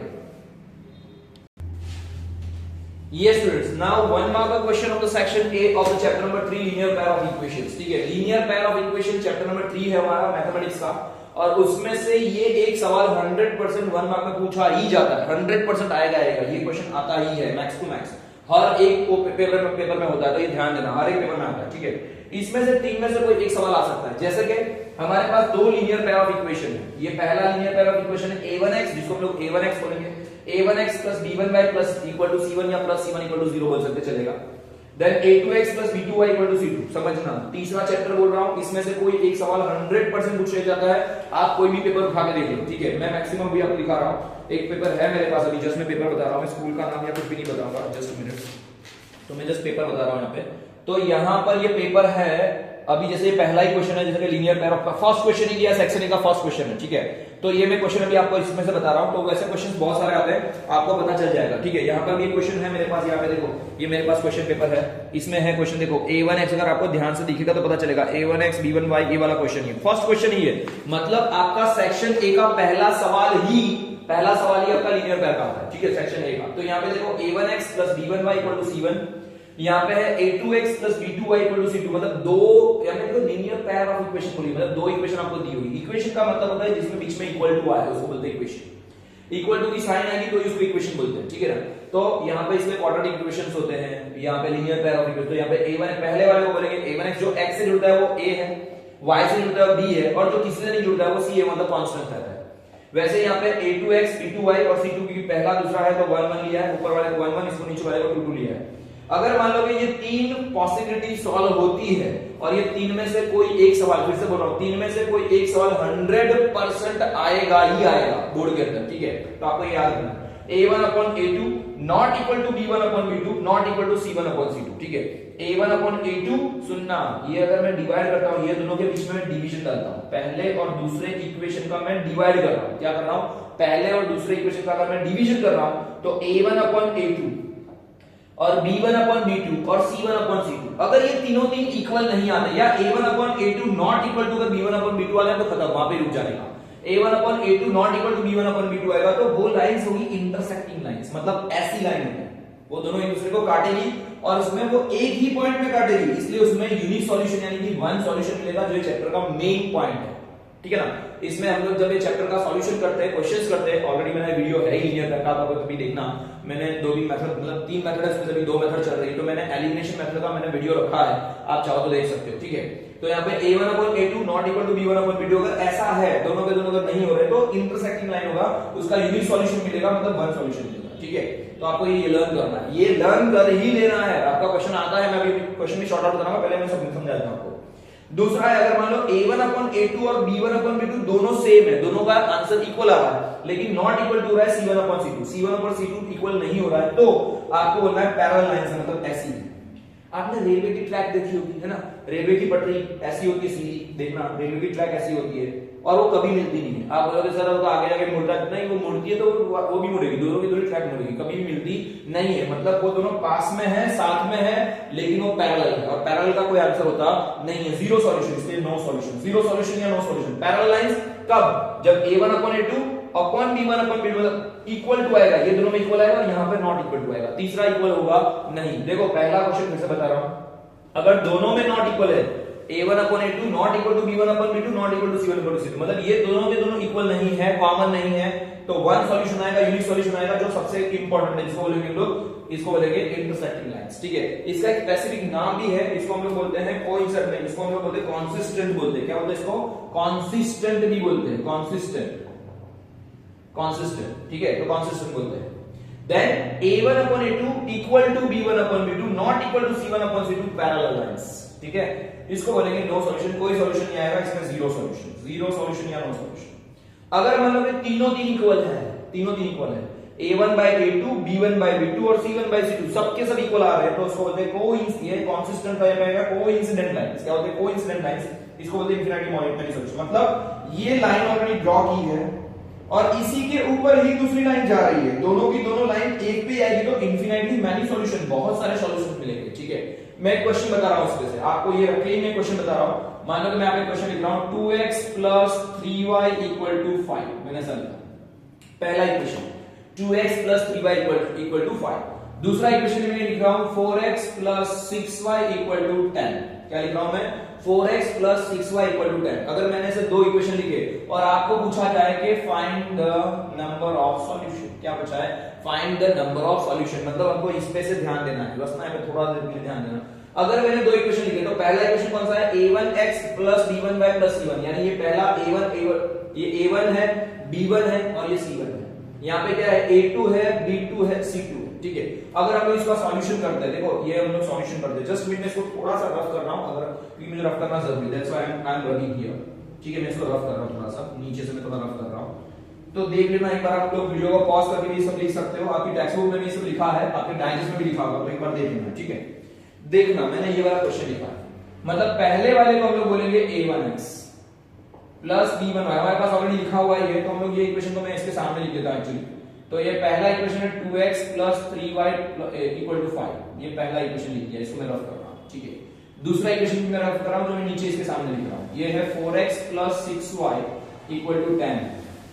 मतलब ये a1x है, ये b1y है, ये c1 है, ये a2x है, ये b2y है और ये c2 है। ठीक है, ओके। अब हमको क्या करना है? सबके बीच में डिवीजन डालना है, तो मैं पहले लिख रहा हूं a1/a2।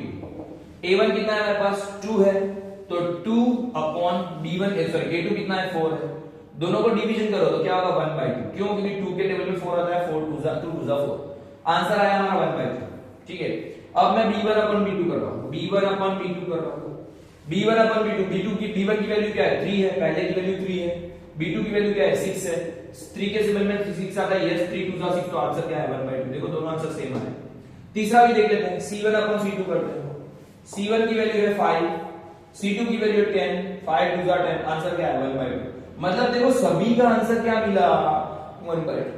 a1/a2, b1/b2, c1/c2, सभी का आंसर मिला 1/2। देखो ये वाला इक्वेशन है, third equation, a1/a2 = b1/b2 = c1/c2, मतलब ये दोनों की दोनों लाइन एक दूसरे के ऊपर आएगी, कोइंसिडेंट लाइन होगी, इनफिनिटली मैनी सॉल्यूशंस होंगे। समझ में? इस तरीके से भी क्वेश्चन पूछा जाता है।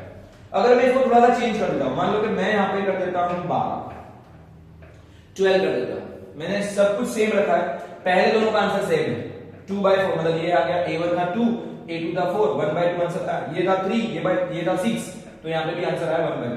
पर यहां पे मैंने चेंज कर दिया, इसकी जगह पे मैंने लिख दिया 12, तो ये 5 के टेबल में 12 आता नहीं है, तो ये यही का यही रहेगा। मतलब क्या होगा?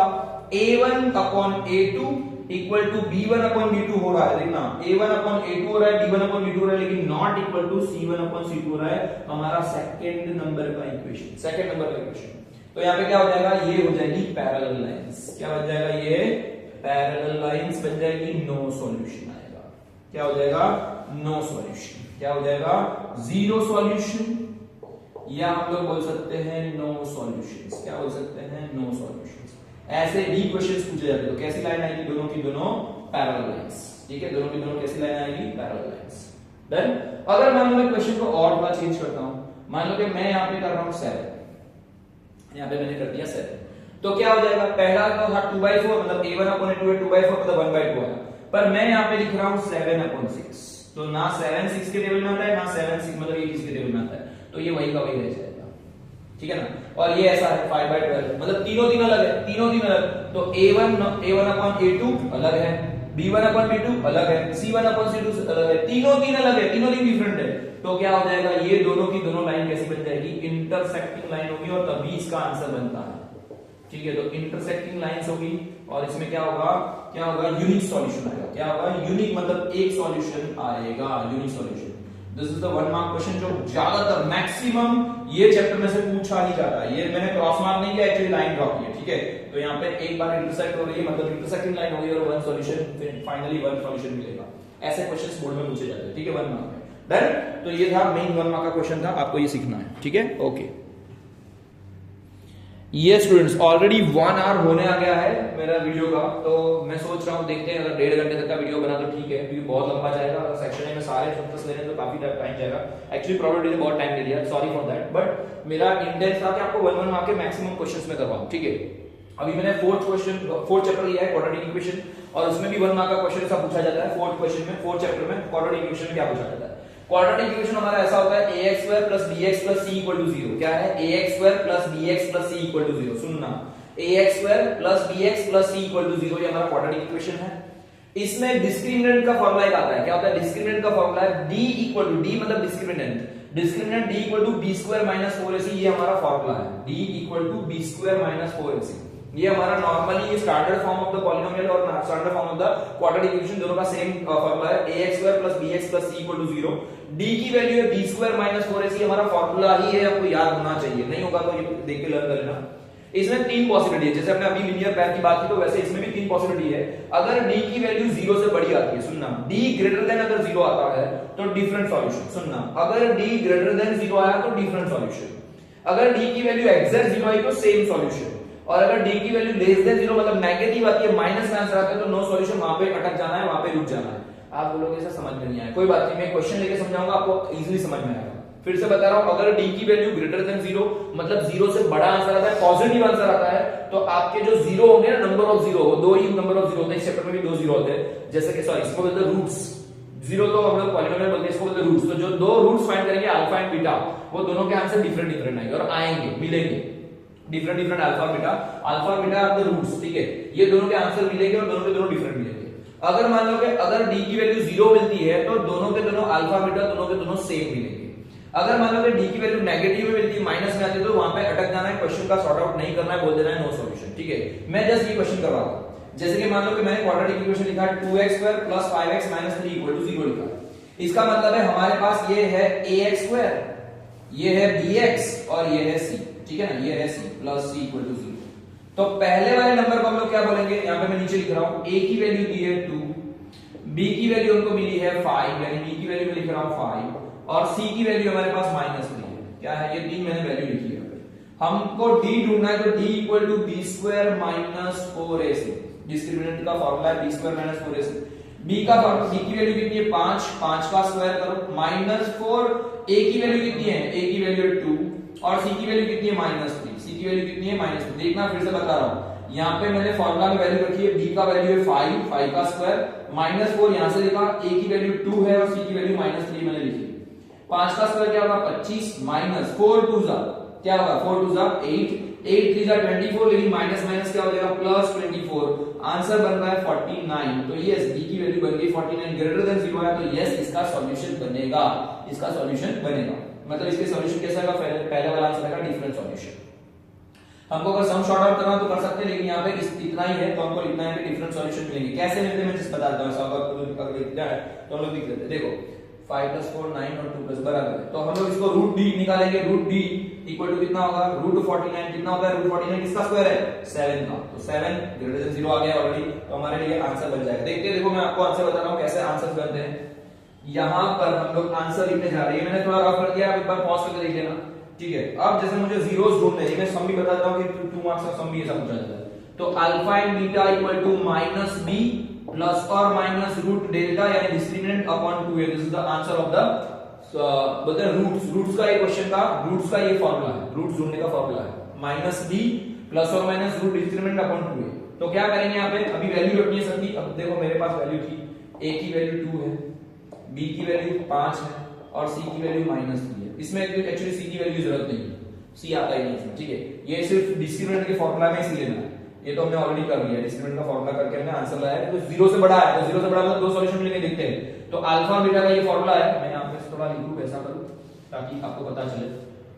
अल्फा बीटा, या मैं दोनों का अलग-अलग लिखता हूं, ये -b प्लस और minus √d upon 2a, this is the alpha beta. अगर मैं सिर्फ अल्फा लिखता हूं, तो अल्फा का फार्मूला होता है प्लस √डेल्टा, और बीटा का फार्मूला होता है -b माइनस √डेल्टा, यानी डिस्क्रिमिनेंट अपॉन 2a। बस इतना दोनों में फर्क होता है, ठीक है। हम लोग दोनों रूट्स ढूंढते हैं। पहला रूट है तो -b की वैल्यू क्या है 5, दिख रही है ना 5, मिडिल वाला होगा b, तो b की वैल्यू है -5 प्लस √d का वैल्यू है 7, तो 7 लिख दो डायरेक्टली। अपॉन 2a, a की वैल्यू क्या है हमारे पास 2, तो 2 2 4, ठीक है। अब क्या होगा, ये 7 प्लस में है 5 माइनस में है, दोनों का क्या करना है, सब्ट्रैक्शन करना है, क्योंकि प्लस माइनस होगा सब्ट्रैक्शन में, 60 में से 5 जाएगा तो कितना बचेगा 2, 2 अपॉन 2 2 जा, 2 से 2 काट दो तो 1/2, ये आपका आंसर मिल गया अल्फा का, खत्म, पहला रूट मिल गया, alpha is 1 upon 2, in short alpha equal to 1/2 answer आया। वैसे ही बीटा ढूंढो तो माइनस है 5, डी की वैल्यू 5 है, इसकी वैल्यू √7 हमने ढूंढी, मतलब 7 आ गया, और इसकी वैल्यू है 2 2 जा, ठीक है। 5 और 7 कितना होगा, दोनों में माइनस है तो 12 माइनस में 2 2 जा 4, 4 को 2 से 12 से डिवाइड करोगे तो 3 जा, तो हमारा बीटा का वैल्यू मिला हमारा -3, खत्म। ये दो आंसर है, देखो दोनों के दोनों डिफरेंट आंसर मिले ना, इसीलिए मैंने बोला था अगर डी की वैल्यू ग्रेटर देन 0 आती है, देखो ग्रेटर देन 0, अगर डी की वैल्यू ग्रेटर देन 0 आती है तो हमारा आंसर मिलेगा ही मिलेगा, और दोनों के दोनों आंसर कैसे मिलेंगे, डिफरेंट रूट्स मिलेंगे, ये पहला पॉइंट था 1 मार्क के क्वेश्चन, ठीक है। तो डिफरेंट आंसर मिलेंगे, इस तरीके से मैंने पूरा क्वेश्चन भी शॉर्ट आउट करवा दिया है, इस तरीके से क्वेश्चन होता है, ठीक है। फिर से बता रहा हूं, डिस्क्रिमिनेंट में 3 ऑप्शन होते हैं, ये क्वाड्रेटिक इक्वेशन में 3 पॉसिबिलिटीज है, अगर डिस्क्रिमिनेंट की वैल्यू 0 से बड़ी तो दोनों रूट्स के आंसर डिफरेंट आएंगे और मिलेंगे ही मिलेंगे, तो मिल गया, मैंने क्वेश्चन लेके भी बता दिया, ठीक है। और मैं दूसरा क्वेश्चन लेता हूं, सपोज मैं क्वेश्चन चेंज कर रहा हूं, just a minute, hold on, wait a minute. ये स्टूडेंट्स, मैं अगर इसमें दूसरा क्वेश्चन ले रहा हूं, 25x² - 40x + 16 = 0 लिया है, ये हमारा ax² है, ये हमारा bx है, और ये हमारा c है, ठीक है ना। मैंने ये क्वेश्चन लिया है, यानी कि यहां पे a की वैल्यू में साइड में लिख रहा हूं, पे a की वैल्यू दी है 25, b की वैल्यू दी है माइनस में 40, और c की वैल्यू दी है 16, c की वैल्यू दी है 16। देखते हैं, हमको डिस्क्रिमिनेंट पहले ढूंढना है, तो d का फार्मूला क्या है, b² - 4ac, क्या फार्मूला है हमारा, d का है b² - 4ac। ये स्टूडेंट, तो यहाँ पे मैंने d की बात बोली है आपको, d का फार्मूला लिखा है मैंने, d = b² - 4ac, आपको ये लर्न कर ही लेना है, फार्मूला सामने ऑलरेडी लिखा हुआ है। अब मैं क्या करूंगा, d की वैल्यू में फार्मूला में वैल्यू रख रहा हूं, d की मैं वैल्यू रख रहा हूं, तो पहले b का फार्मूला, b की वैल्यू कितनी है, माइनस में 40 है, तो माइनस में 40 करो, b की वैल्यू माइनस में 40, वही एक मिनट था, माइनस में 40 का स्क्वायर माइनस 4, पहले 4 लिखा, इनटू a है 25, बहुत बड़े आंसर लिए मैंने, और c की वैल्यू 16, c की वैल्यू है 16, देखते करते क्या होता है क्या नहीं, देखते हैं। ओके, वेट अ मिनट, यहां पे 5x², 5 2 जा, ओके देखते हैं, चलो 40 का स्क्वायर मतलब 4 का स्क्वायर क्या होता है 16, मतलब ये आ जाएगा 1600, देखना 4 का स्क्वायर होता है 1600 माइनस 25 का मल्टीप्लाई करो इससे तो 16, मतलब सॉरी 25 4 होता है 100 मल्टीप्लाई बाय 16, तो ये भी आएगा 1600, क्या हो जाएगा ये 1600 आएगा, ये तीनों दिन का आंसर होता है, मतलब ये तीनों दिन का मल्टीप्लाई बाय 1600 में से 1600 जाएगा तो क्या बचेगा 0। तो देखो d की वैल्यू मैंने सेकंड इक्वेशन बोला था, टोटल 3 इक्वेशन बोले थे कि d ग्रेटर देन 0 होगा, तो अभी मैंने सॉल्यूशन करवाया, इसमें यूनिक सॉल्यूशन मिलता है, 2 सॉल्यूशन मिलते हैं, अगर d = 0 होगा तो सेम सॉल्यूशन, तो मतलब ये d = 0 आ गया, मतलब सेम सॉल्यूशंस आएंगे, देखते सेम सॉल्यूशन मिलता है कि नहीं, ठीक है, सेम सॉल्यूशन मिलता है कि नहीं देखते, ट्राई करते हैं। तो मतलब ये जो दोनों रूट्स बनेंगे वो दोनों के दोनों रूट्स कैसे आएंगे, सेम आएंगे, देखते हैं, चलो सॉर्ट आउट करते हैं हम लोग। यहाँ पे मैं शॉर्ट आउट कर रहा हूं, अल्फा की वैल्यू है -b मतलब b की वैल्यू 40 में और भी माइनस में है, तो पहले माइनस और -40, और डेल्टा की वैल्यू डिस्क्रिमिनेंट की वैल्यू 0 है, तो ऑलरेडी ये बन जाएगा 0, रूट करोगे तो भी 0 अपॉन 2a, a की वैल्यू है 25, देखना यहाँ पे ध्यान से, तो ये हो जाएगा माइनस माइनस प्लस 40 अपॉन 50, यानी 0 0 कट, अल्फा की वैल्यू मिली हमको 4/5, ठीक है, अल्फा की वैल्यू मिल गई हमको 4/5, माइनस माइनस हट गया है क्योंकि बीटा b की वैल्यू ऑलरेडी माइनस में है, आगे माइनस लेना है तो माइनस माइनस 2 बार हो जाएगा प्लस, और अपॉन में आएगा 50, मतलब ये 0 0 कट हो जाएगा, तो ये आ जाएगा 4/5 आ जाएगा, ठीक है, 4/5 आंसर मिलेगा। देन बीटा की वैल्यू भी सेम, बीटा की वैल्यू अगेन माइनस है, ये वाला माइनस, और b की वैल्यू माइनस में 40, और ऑलरेडी हमारा d तो 0 ही मिला है, तो वो भी 0 कर दो, 0 हो गया, अपॉन में 2a, 2 multiply by 25, minus minus क्या हो जाएगा प्लस, 0 लिखने की जरूरत नहीं है, अपॉन क्या हो जाएगा 50, 0 0 कट, क्या आंसर मिला 4/5। देखो अल्फा की वैल्यू भी 4/5, बीटा की वैल्यू भी 4/5, इसलिए मैंने लिखा था अगर डिस्क्रिमिनेंट 0 तो सेम सॉल्यूशन, दोनों के दोनों नंबर ऑफ 0 क्या आएंगे, सेम आएंगे, आपका बीटा की वैल्यू भी सेम आएगी, मतलब दोनों के दोनों आंसर सेम मिलेंगे। ओके, और एक तीसरा मैं बताता हूं कि भाई लेस देन 0 होता है यानी नेगेटिव आंसर होता है, तो क्या होता है। ये स्टूडेंट्स, मैं अभी तीसरा एग्जांपल लेने जा रहा हूं d का, यानी कि ये क्वेश्चन में क्वाड्रेटिक इक्वेशन में लिखा है 2x² + 5x + 12। क्या लिखा है मैंने? 2x² + 5x + 12 = 0। मैंने ऐसा क्वाड्रेटिक इक्वेशन लिया है। पहले वाले को हम लोग बोलेंगे a, तो ax² + bx + c का स्टैंडर्ड फॉर्म है। a की वैल्यू है 2, तो मैं यहाँ पे a की वैल्यू 2 लिख रहा हूँ। b की वैल्यू है 5, तो मैं b की वैल्यू 5 लिख रहा हूँ। c की वैल्यू 12, तो मैंने c की वैल्यू 12 लिखी। ठीक है, अब देखते हैं। मैं यहाँ पे d का फार्मूला है हमारा b² - 4ac। अभी तो याद हो जाना चाहिए क्योंकि मैं तीसरी बार कर रहा हूँ, तो आपको इतना फार्मूला तो पता होना ही चाहिए। d² - 4ac ये d का फार्मूला है।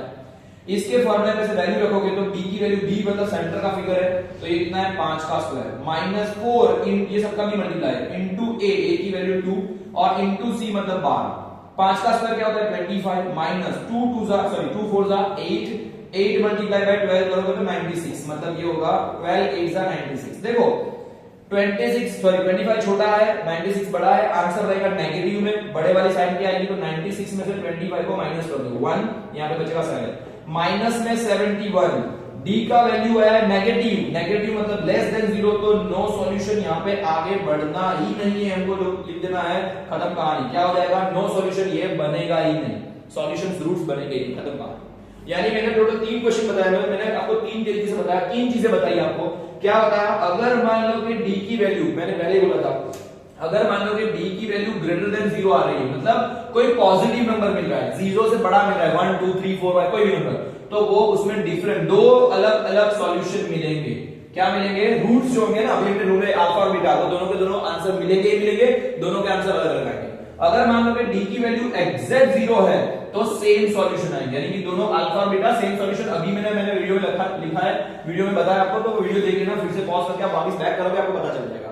और अगर d ग्रेटर देन मतलब लेस देन 0 आ रहा है, अभी मैंने लिखा है सामने ही, अगर नेगेटिव वैल्यू आ रही है, माइनस में आ रही है, तो नो सॉल्यूशन। ये आपके लिए 1 मार्क का क्वेश्चन बहुत बार पूछा जाता है, तो इतना याद रखना है, डिस्क्रिमिनेंट का इसका आपको फार्मूला याद रखना है, समझ में आया? और अल्फा बीटा का फार्मूला ऐसा होता है, alpha equal to -b plus root delta, यानी root discriminant upon 2a, beta होगा तो ऐसा होता है -b minus root delta upon 2a। ये आपके रूट्स के फार्मूला है और ये डिस्क्रिमिनेंट का फार्मूला है। ठीक है, इतना लेके करोगे, आपका चैप्टर नंबर 4 समझ में आ जाएगा। ठीक है, नाउ हम लोग आगे थोड़ा बढ़ते हैं और आगे दूसरा चैप्टर लेते हैं 1 मार्क के लिए। Thank you. Okay students, now अभी हमारे पास ऑलरेडी 1 कलाक 11 मिनट तो हो ही चुके हैं, मतलब 1 आवर 11 मिनट हो चुकी है। रियल नंबर्स में फर्स्ट चैप्टर जो हमारा है उसमें 1 मार्क के क्वेश्चन पूछे जाते हैं, मैं बता रहा हूं। एचसीएफ और एलसीएम पूछे जाते हैं। अगर मान लो कि एचसीएफ पूछा जाए, 48 एंड 60 नंबर है, एचसीएफ में क्या करना है, एलसीएम में किस तरीके से करना है, तो मैं दोनों के दोनों क्वेश्चंस बता रहा हूं आपको। ठीक है, उसके बाद भी थोड़े बहुत क्वेश्चन, मतलब 1.5 घंटे से ज्यादा बड़ा वीडियो नहीं करेंगे, तो फिर वीडियो नंबर 2 कर देंगे। ठीक है, क्योंकि 1.5 घंटा बहुत ज्यादा हो जाता है और मेरे को पता है कि सब स्टूडेंट बोर हो जाते हैं और मुझे पता है कि इसमें से कोई सब देखने वाला नहीं। लेकिन अगर आपको फिर भी लग रहा है तो आप इसको ट्राई करना, अच्छी तरह से देखना, तो आपको समझ में आएगा ही आएगा। बहुत अच्छे हैं क्वेश्चंस, अच्छे हैं आपके लिए, बहुत काम के, और ये मार्क्स लूटने वाले क्वेश्चंस हैं, क्योंकि सेक्शन ए में ही सबको ज्यादातर मिस्टेक्स होती है, ध्यान से देखना। ठीक है, एचसीएफ ढूंढना है 48 और 60 का, मतलब ये जो दिया है इसको हम लोग बोलेंगे ए और बी। अभी हमको ए और बी नहीं करना है, हम लोग को पहले फैक्टराइज मेथड कर दिए, यहाँ पे 48 का मेरे को फैक्टर करना है, यहाँ पे मैं 60 का फैक्टर कर रहा हूँ। ठीक है, आपको वो बोलते हैं ना ऐसे फैक्टर करके कर सकते हैं, हम लोग को नॉर्मल फैक्टर अभी बनाना है। अभी मेरे को अभी वो फ्लावर जैसा नहीं बनाना, ट्री नहीं बनाना, फैक्टर ट्री नहीं बनाना। ठीक है, 48 के फैक्टर करते लास्ट में अगर इवन नंबर है, कौन है इवन नंबर, इवन नंबर मतलब 0 हो 2 हो 4 हो 6 हो 8 हो, अगर लास्ट डिजिट ये है तो इसमें से सभी के सभी नंबर किसके टेबल में आएंगे, 2 के टेबल में आएंगे, 2 से डिवाइड करना है। पृथ्वी यहाँ पे ध्यान देना, 2 का टेबल है, 2 2 जा 4 2 4 जा 8, यानी 24 2 जा होगा ये। अगर फिर से 4 है, दिख रहा है 4, 2 के टेबल में 2 1 जा 2 2 2 जा 4, अगर वापस 2 है 2 6 जा 12, अगर 6 है 2 3 जा 6। अब देखो यहाँ पे ये इवन नंबर नहीं है, 3 बन गया, 3 किसी टेबल में 2 मिनट के टेबल में नहीं आएगा, 3 1 जा 3 खत्म कहानी। ठीक है, ये हो गया 48 का। अब यहाँ पे देखो 60 का कर रहे हैं हम लोग, 60 का आंसर ला रहे हैं, तो 60 में 0 है दिख रहा है, 2 से करो 2 3 जा 6, पीछे 0, वापस 2 से करो 2 1 जा 2, 1 बचेगा क्योंकि 3 से 1 बचता है, वापस 0 कर दो, 2 5 जा 10, मतलब 15 2 जा। अभी देखो यहाँ पे मैंने बोला था यहाँ पे 2 4 6 या 8 या 0 होना चाहिए, यहाँ पे 5 आ रहा है, 5 आ रहा है मतलब खत्म कहानी। हाँ, 5 के टेबल में आएगा, या फिर ये दोनों का प्लस करो, 1 + 5 कितना होता है 6 होता है, 6 होता है 3 के टेबल में, दैट्स व्हाई 3 5 जा 15। अभी लास्ट में 5 है, 3 के टेबल में नहीं आएगा, 5 जा 5 खत्म। ठीक है, इस तरीके से इसके फैक्टर निकालने हैं। फैक्टर निकालने के बाद कैसे लिखते हो मैं बता रहा हूं आपको कि किस तरीके से लिखते हैं हम, तो मैं पहले आपको बता देता हूं आपको कि किस तरीके से लिखते हैं। तो पहले सबसे पहले आपको लिखना है 48 लिखो, 48 के ये जो लिख रहे हैं ना 1 2 3 4 5, ये असली फैक्टर है, तो फैक्टर लिखना है इनको 1 बार 2 बार 3 बार 4 बार, 1 2 3 4, 4 टाइम्स 2 है, 4 टाइम्स 2 लिखो, मल्टीप्लाई बाय 3, ये 3 लिख दिया। ठीक है, यानी 48 का मैंने फैक्टर्स लिख दिए। वैसे ही नीचे 60 के लिखो, 60 के फैक्टर क्या होते हैं 2 मल्टीप्लाई 2 मल्टीप्लाई 3 मल्टीप्लाई 5, क्या होगा 2 2 3 5, 2 2 3 5। ठीक है, अब हमको ढूंढना क्या है, एचसीएफ ढूंढना है। एचसीएफ का मतलब होता है हाईएस्ट कॉमन फैक्टर। क्या होता है हाईएस्ट कॉमन फैक्टर या जीसीडी बोलते हैं इसको। ठीक है, ओके, हम लोग को अभी एचसीएफ ढूंढना है। एचसीएफ का मतलब क्या होता है जो मैक्सिमम नंबर ऑफ द, मतलब दोनों में नंबर सेम सेम आने चाहिए। यहाँ पे देखो पहला 2 है, यस, यहाँ पे 2 है, यहाँ पे दूसरा 2 है, यहाँ पे भी 2 है, ये दोनों को ले लो साथ में। यहाँ पे तीसरा 2 है, यहाँ पे है नहीं, पर यहाँ पे 3 है तो यहाँ पे भी 3 है, मतलब दोनों में कॉमन बोला है, हाईएस्ट मतलब मैक्सिमम। तो यहाँ पे 2 मल्टीप्लाई बाय 2 ये दोनों आए, और दोनों में 2 बार हो तो उसको एक बार सिंगल करके लिखना है।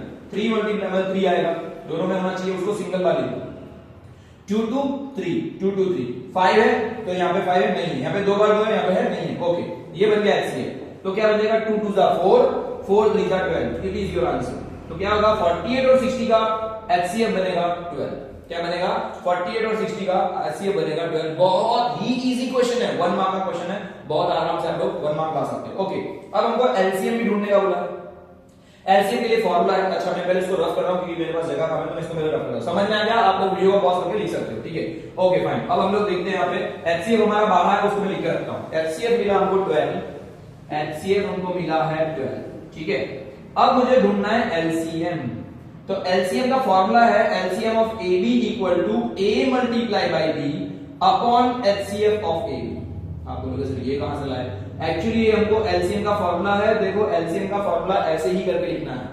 फैक्टर मेथड से भी कर सकते हैं, लेकिन ये हमारा मेन फॉर्मूला है। चैप्टर 10 हम लोग स्टैंडर्ड 10 में पढ़ो तो हमको इस तरीके से शॉर्ट आउट करना है। ठीक है, अब ये ए बी कहां से आया? तो ये जो दिख रहा है इसको बोलेंगे ए, इसको बोलेंगे बी, मतलब हमारा ए है हमारा 48 है और बी हमारा 60 है।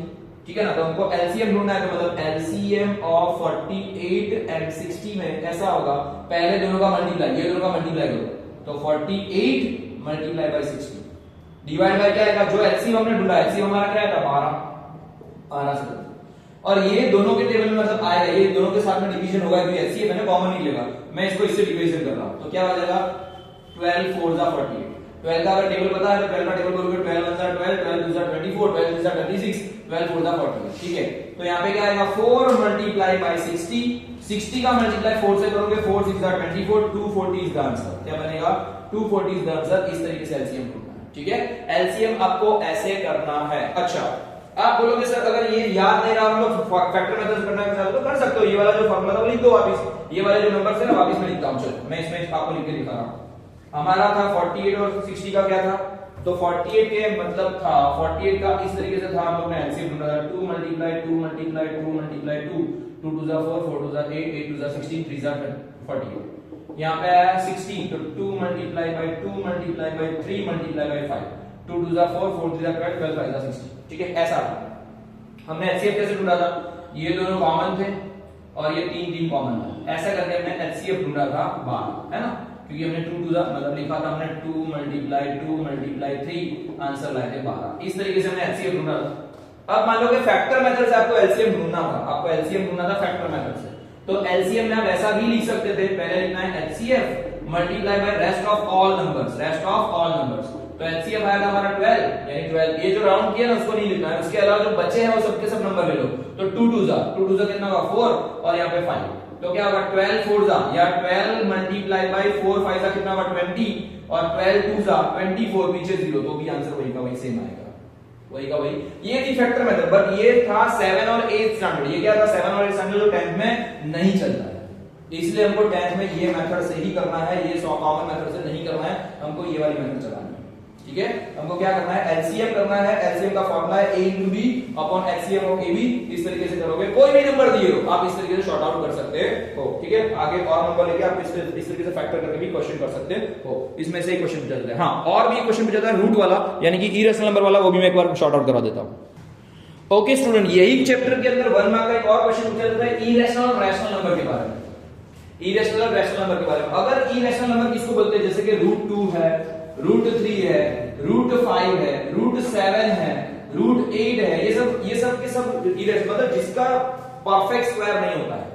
अगर मान लो मैं यहाँ पे √4 लिखता तो हाँ 4 परफेक्ट स्क्वायर है, ये किसका स्क्वायर है 2 का, तो इसका आंसर 2 आता, तो ये रैशनल बन जाता।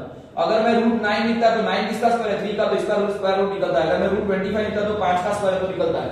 तो ये सब परफेक्ट स्क्वायर है, वो नहीं, वो तो रैशनल नंबर है, पर जिसका रूट निकलता नहीं है, जो मतलब परफेक्ट स्क्वायर नहीं है, 2 का खुद का रूट नहीं है, 3 का खुद का रूट नहीं है, 5 का रूट नहीं है, ऐसे ऐसे ऐसे इसके खुद के रूट्स नहीं निकलते, वो सारे के सारे इरेशनल नंबर है। ठीक है, तो इरेशनल नंबर और रैशनल नंबर कोई भी लिख सकते हो। रैशनल नंबर तो होता है 2, 3, 4, 5, कोई भी नंबर लिख सकते हो, एनी नंबर, बहुत सारे मिलियंस है। तो हम लोग रैशनल और इरेशनल नंबर के बारे में बात कर रहे हैं, पर इसमें 1 मार्क का क्वेश्चन कैसा पूछा जाता है। अगर मान लो कि ऐसा पूछा जाए कि 2 plus root 5 is an irrational number, is it true और फॉल्स, तो क्या होगा, क्या होगा, कौन बताएगा। तो ये ट्रू और अगर फॉल्स होगा तो यस इट इज ट्रू, ये ट्रू होता है। क्यों, क्योंकि अगर मैं अभी देखो इसमें मैं ट्रिक बता रहा हूं, एक इरेशनल नंबर दिया है, एक रैशनल नंबर दिया है। देखो इसमें इरेशनल नंबर ये है, ये इरेशनल नंबर है, ये रैशनल देखना है कि नो, आप लोग देख लेना एक बार, ये 1 मार्क का क्वेश्चन है। अगर ये इरेशनल नंबर है और एक रैशनल नंबर है, अगर बीच में प्लस करते हैं, यानी एक इरेशनल नंबर और एक रैशनल नंबर के बीच में अगर प्लस करते हैं यानी एडिशन करते हैं, अगर माइनस करते हैं, अगर मल्टीप्लाई करते हैं और अगर डिवाइड करते हैं, बचा क्या, कुछ भी नहीं बचा। अगर मान लो एक इरेशनल नंबर के साथ अगर कोई एक रैशनल नंबर का प्लस माइनस मल्टीप्लाई डिवाइड कुछ भी करते हैं, आंसर हमेशा इरेशनल ही बनेगा, आंसर हमेशा इरेशनल ही बनता है। ये 1 मार्क का क्वेश्चन है, याद रखना। ठीक है, तो इसलिए मैंने बताया यहाँ पे अगर प्लस दिया है, यहाँ पे इरेशनल नंबर है, इरेशनल के साथ रैशनल का प्लस करोगे तो आंसर हमेशा क्या आएगा, इरेशनल ही आएगा। अगर माइनस करोगे तो भी वो इरेशनल ही होगा। ये आपका 1 मार्क का क्वेश्चन है, ये याद रखना हमेशा। ठीक है, बस यहां तक। और हम लोग और एक छोटा सा कर लेते हैं, कितना टाइम हुआ है, 1:20 तो हो चुके हैं, देखते ट्राई करते हैं, अगर और कुछ मिला तो, वरना तो यहां तक ही रखते हैं, बाकी का नेक्स्ट वीडियो में लेंगे। Thank you so much, thank you, thank you. इसको अच्छी तरह से देखना, ये मेरे वीडियो को अगर सेक्शन एक वीडियो अच्छा लगे, 1 मार्क के क्वेश्चन है, देखो थोड़ा ध्यान से देखना, थोड़ा सा देशी है पर अच्छा है, आप ट्राई करना। और जितने भी फ्रेंड्स को आपको देखना है, मैक्सिमम फ्रेंड्स को आप उसको शेयर करना, तो सेक्शन ए आपको बहुत अच्छी तरह से करना है। सेकंड वीडियो भी बनाऊंगा, ठीक है इसका। थैंक यू सो मच, इसको लाइक करना, शेयर करना, मैक्सिमम इसको फैलाना, ताकि बोर्ड की एग्जाम से पहले सभी स्टूडेंट तक ये पहुंच पाए। Thank you so much, thank you.